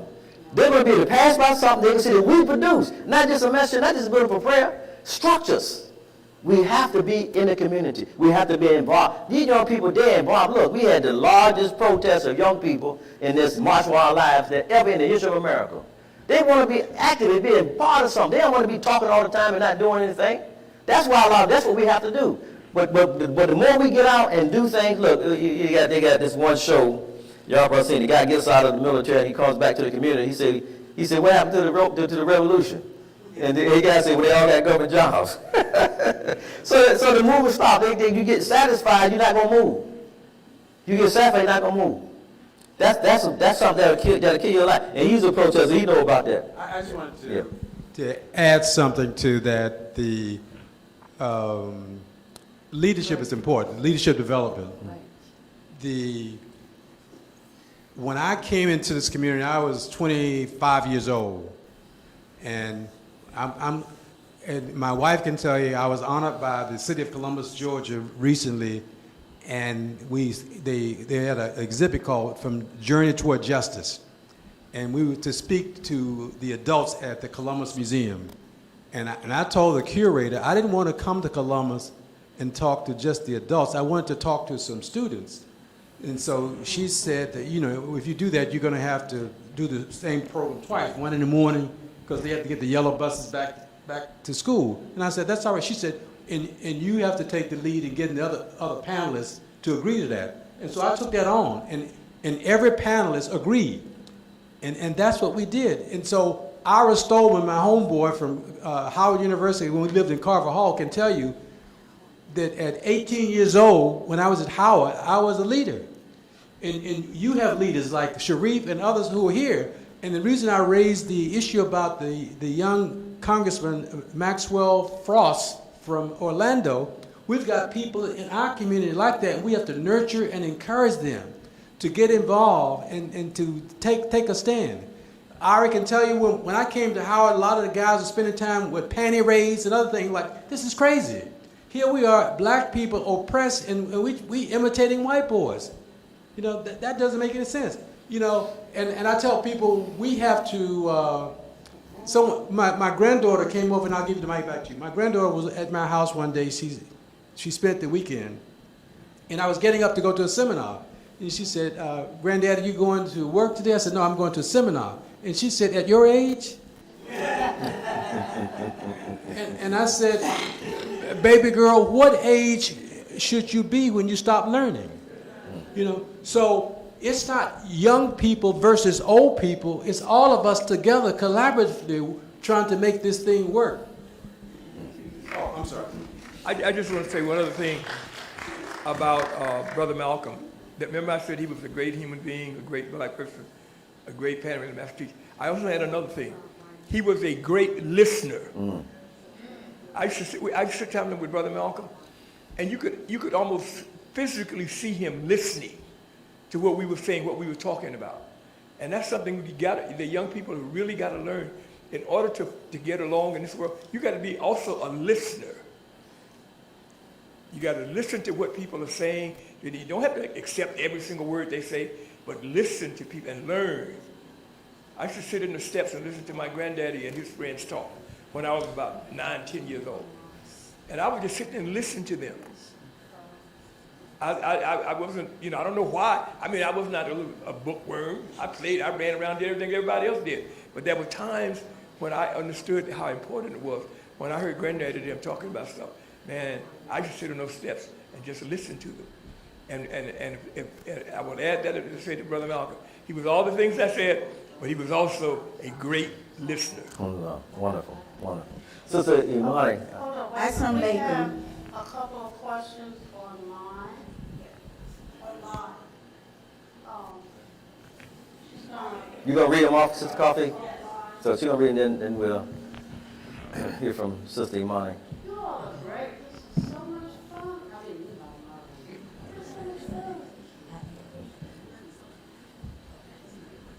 Assalamu alaikum. I just have a comment. So I teach in public school, but I've been teaching for a long time.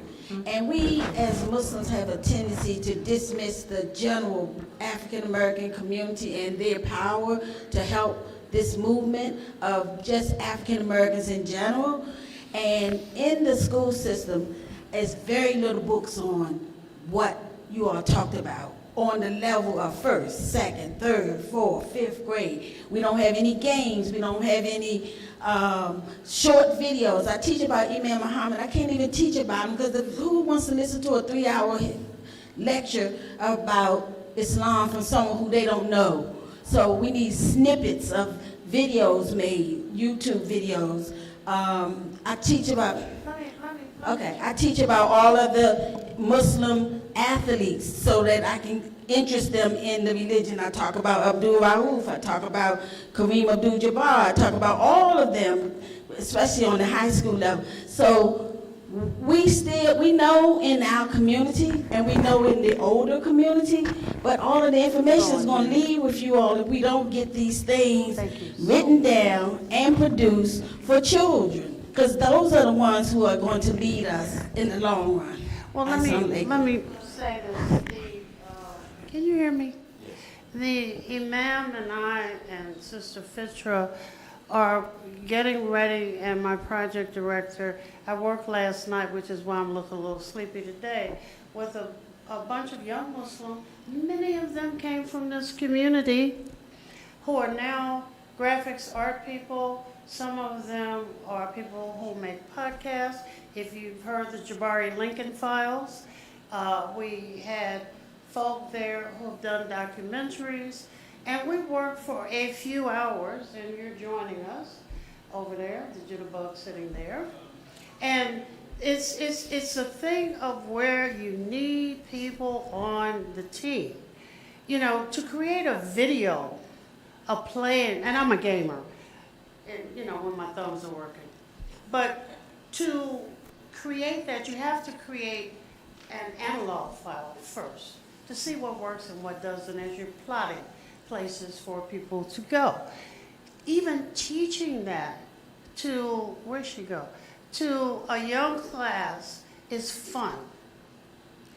But the things require workers. I know one of the things I've learned is we complain a lot. We're short on the do part. And we got to do. You know, get on a team. If you're in a classroom and you need more stuff coming from us, pull a team together to write it. Okay. Excuse me, Dr. Amina. So we're getting ready to close out in about 5 minutes. It's obvious that this conversation needs to continue. But before we close out, we do want to give an opportunity to ask at least 2 questions from our audience online. And if you could ask the question, Kofi, and then direct it to who they're asking the question to. Okay. Okay, these questions are not directed to anyone in particular, so maybe one person can respond. The first question, Assalamu alaikum. Please address the mental illness in our community. Please address the mental illness in our community.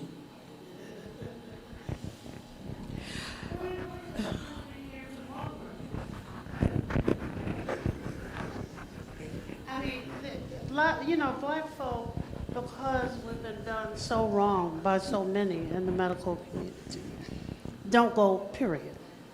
And we've been told that we're crazy so long that many of us don't realize until it's real crazy. You know that phrase, real crazy?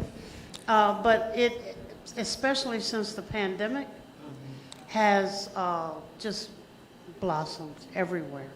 One of the things I'm working with a different group, trying to do, and perhaps some of you in this Masjid, we're trying to create a community of people that we can train, not to be, we can't train you to be a psychiatrist or a psychologist, but what we can train you to be is a mediator, where then you can go to the imam, and we have a directory already of people for further assistance, so that we stop some of, can't hit all of it, you know, but people are just played out of pocket. It is amazing how having, just think about the people in jail, having had to stay in your house for a year did. Okay. The next question is, our public schools are in turmoil. What examples from Sister Clara Muhammad's school system could we introduce to help the public schools, especially with the exodus of good teachers? Okay, we got Sister Rafia in here, we got Imam Salim in here, they're actually teachers at the school, so I will give them an opportunity to make comments to that question as well. Sister Rafia, you want to, Imam Salim? I mean, we could, but I want to. Okay. Our public schools are in turmoil. What examples from Sister Clara Muhammad's school system could we introduce to help the public schools, especially with the exodus of good teachers?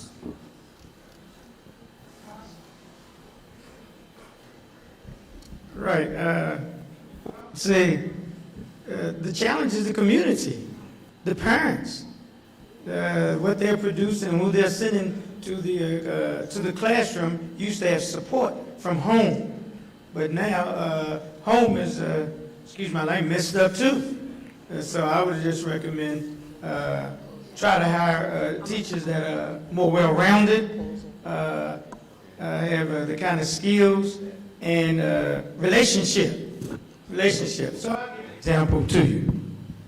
For me, the first day of school, I had what they call, I guess, a student enrollment, they had to take home, first day, not second day, not third day, first day, their parents, their parent names and addresses and the kind of work they did and other things, but it was just one page.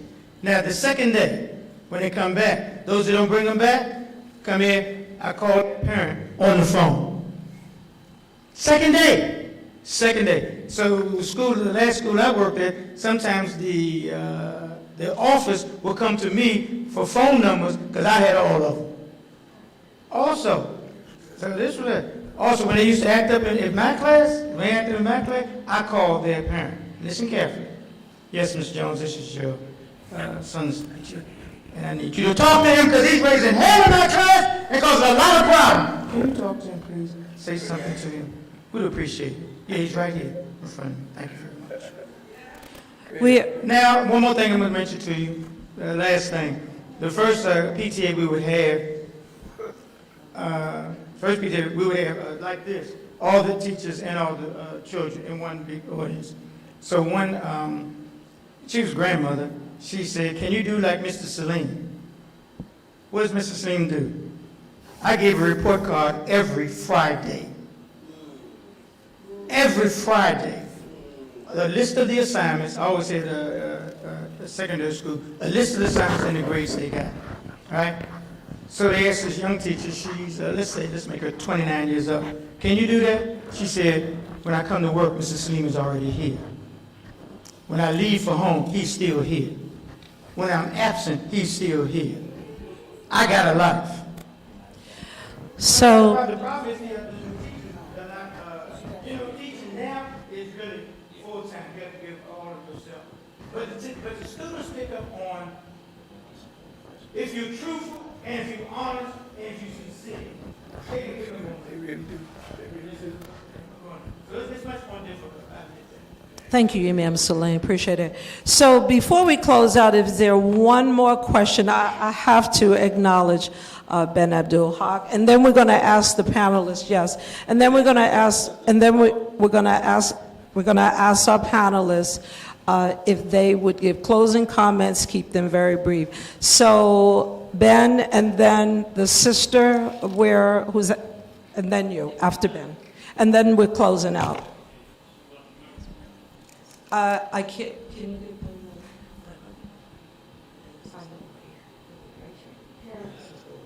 Okay, so the coffee just brought to my attention, then we're going to yield to the sisters over here because they've been waiting before you raise your hand. Please give me one moment. Okay, so we got 4 questions. Let's keep it brief. So Ben, first question. No, go ahead, sister. Go ahead, sister. I'm going to make this really brief. First question is for Mr. Bailey. Is your book still available that you mentioned?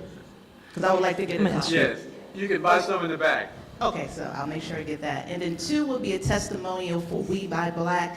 I purchased the detergent, great product, customer service, great product.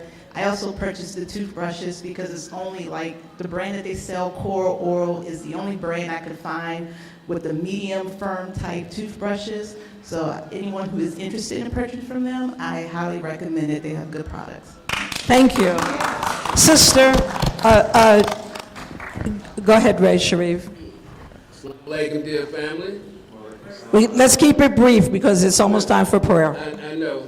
I wanted to ask, I wrote a letter to Congressman Hotspur in reference to reparations.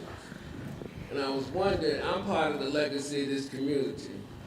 And Allah inspired me to write this letter to our congressman. May I take just 3 minutes to read this letter about reparations? It's a very short letter. That's all I'm going to be able to do if I may. It looks like you have about 3 or 4 pages there. Can you just pull out the most important part of the paragraph, please? Because we do need to cover the other 2 questions. Go ahead. Go ahead, brother. Dear Congressman Horstman, congratulations on the election to serve as my 28th chairman of the University of Black Congress. On being a member of the Armed Services Committee. Your knowledge of what is going on in our government is very valuable. Since you are a member of the Armed Services Committee, maybe you can help clarify to the military budget. In President Eisenhower's last State of the Union address, he stated, U.S. citizens be aware of the military-industrial complex about our input and control of military budgets. Maybe we need more of what President Teddy Roosevelt stated, which was speak softly, but carry a big stick. A few facts. One unarmed drone cost $57 million, an F-35 jet, a total military budget up in the billions. What is going on with not enough pilots to even fly these planes? I noticed that, okay, you want me to skip over a little bit? In our U.S. population, for the sake of argument, let's just say the 42 million slave descendants that we know, all blacks, did not get counted. My grandfather was born a slave in 1802 in Wilmington, North Carolina. I found this out by doing ancestry tests. Following example of how to start a payment due to 40 acres and a mule. Give it to the system. The government could completely change the makeup of America. One F-35 jet costs $70 to $90 million each. The government could take costs of one fighter jet and those to pay reparations. That's basic. Thank you so much, Brother Ray. We appreciate that. We're going to, coffee, let's acknowledge the sister. And Ben, we're going to give you the last question. Oh, just give us 1 second. 1 second, Ben, and you can make your statement. Okay. Assalamualaikum. Deborah Najia, also third generation. Two things I wanted to offer. I think it's impossible to talk about transparency without talking about the youth. And, you know, we love to talk about the youth. I would like to offer that the one thing that you all have transferred to me as a legacy of this movement is do for self. Do for self. So sometimes it's not about getting the youth to come here, it's about going to where the youth are. And when we are here, we have to carve out a space for ourselves. Because our elders have laid the foundation, it's up to us to build the rest of it and to build what we want to see. That's it. Thank you. Ben, you have a statement?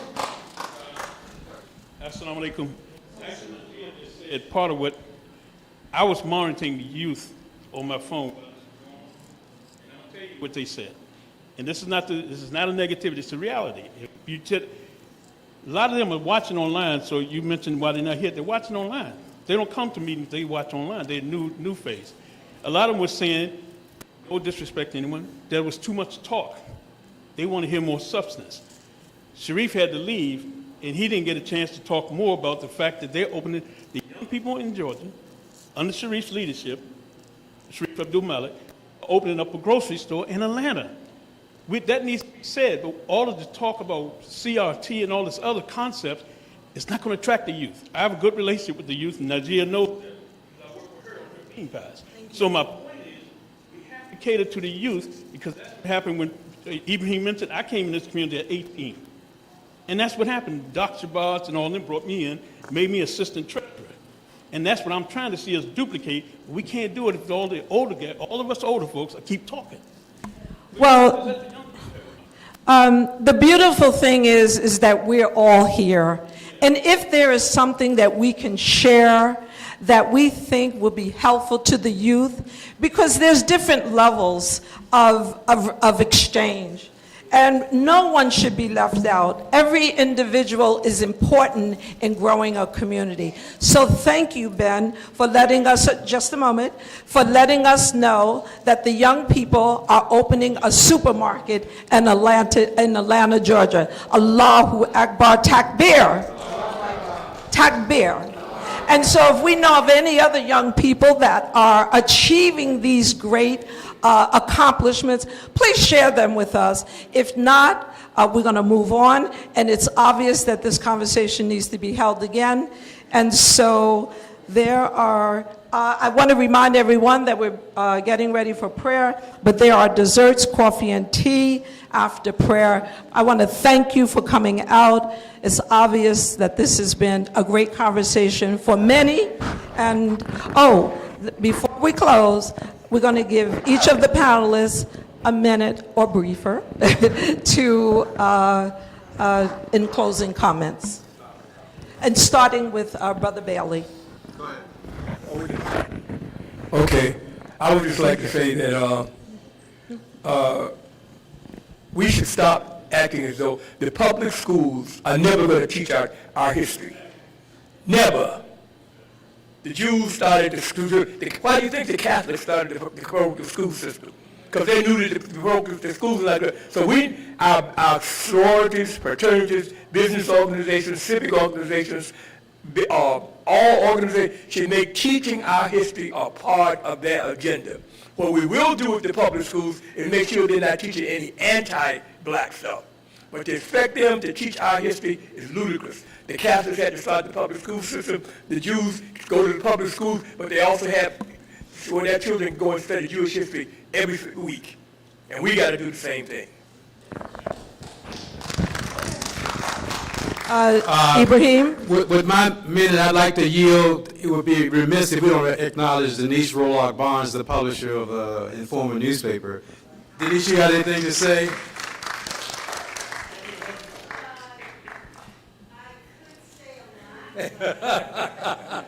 I'm just going to wait until we have the next gathering, and I'll do it then. I learned a lot today. I hope that you did too. I think we all did, as well as our folks online. And this was a great opportunity to be here. I have lots of questions, but I'm going to just wait till the next time. Thank you. And thank you for coming. Imam Talib? Oh, alhamdulillah, I just want to thank everybody for being here. We are very grateful for those who are here with us physically. We're grateful for those who are also viewing online, even for those who will put it up later, as this will be archived as well.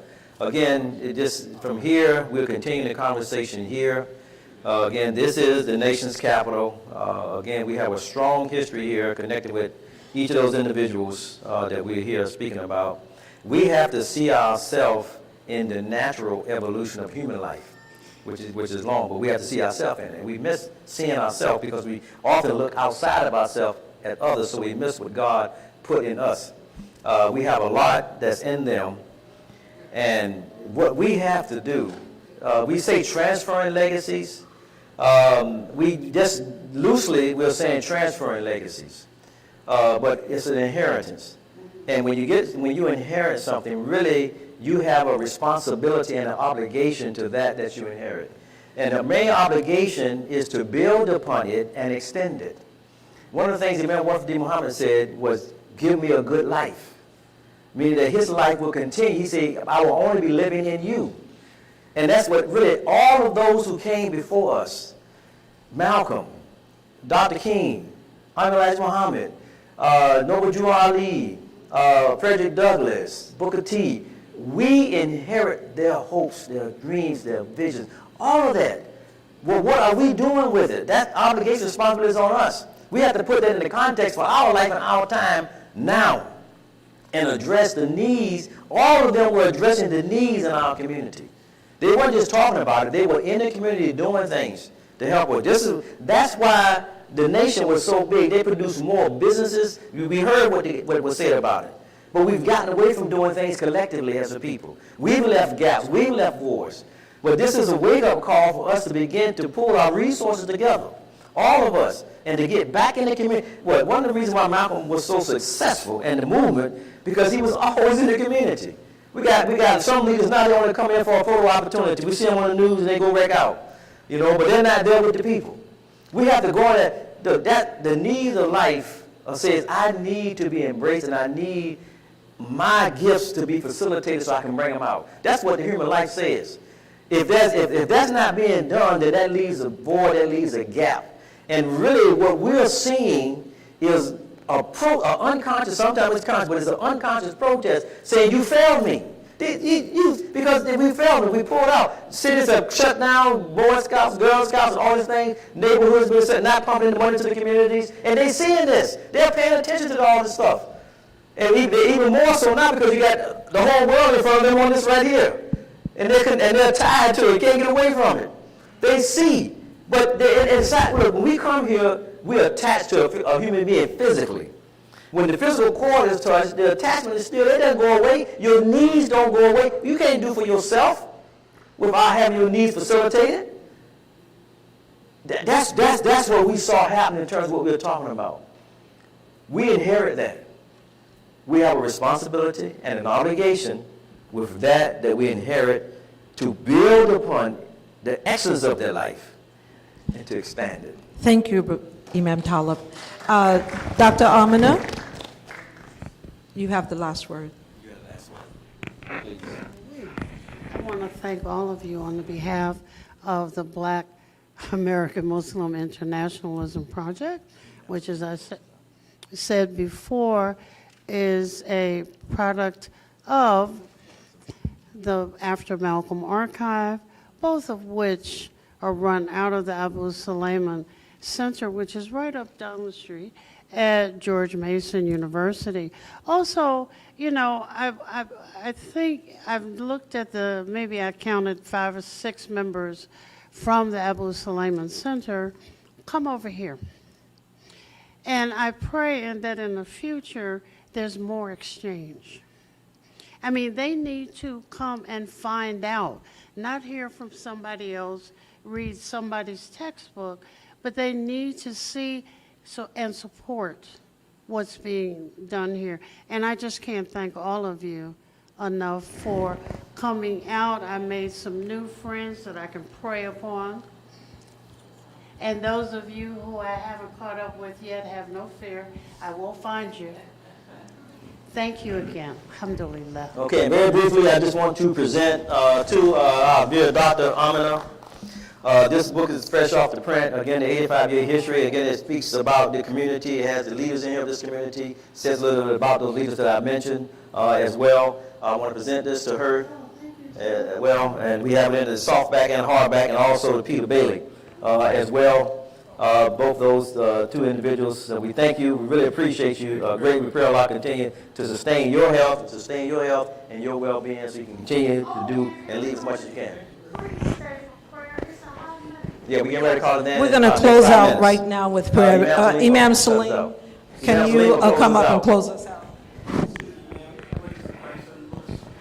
These are 50, hardback is 50, paperback is 35. Imam Salim. Yeah. We're going to then at 29. No, we're closing. Oh, okay, all right. We'll close the same way we open with Al-Fatiha. A'udhu billahi minash shaitani rajim. Bismillahir Rahmanir Rahim. Alhamdulillahi Rabbil Alameen. Ar-Rahmanir Rahim. Maliki Yawmiddin. Iyaka na'budu wa iyaka nasta'in. Ihdina siratal mustaqim.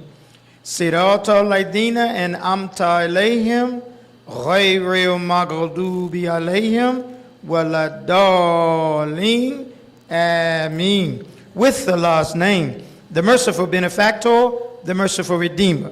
All praise is due to Allah, the God and evolver, the cherisher and sustainer of all the systems of knowledge. The merciful benefactor, the merciful redeemer, the sole judge on the day of religion. We worship you only, and we turn to you only, begging assistance. Guide us on the straight way, the way of those on whom you bestow blessing, not those who incur wrath, nor those who go astray. Amen. Thank you.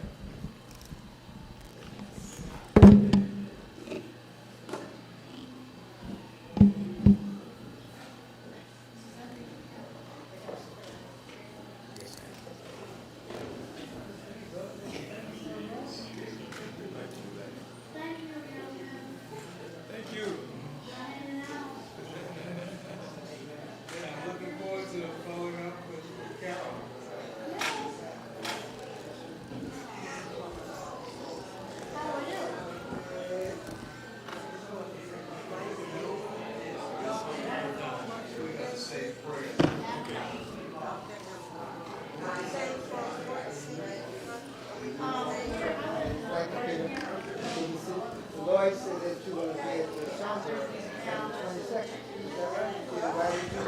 I haven't gotten this. Okay. Well, I'm preceding the invite, but he said he's invited us. So I'm letting you know before he calls you, okay? All right. Well, I look forward to seeing you. All right. That's all for me. All right.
So I would like to panel on how to get it done.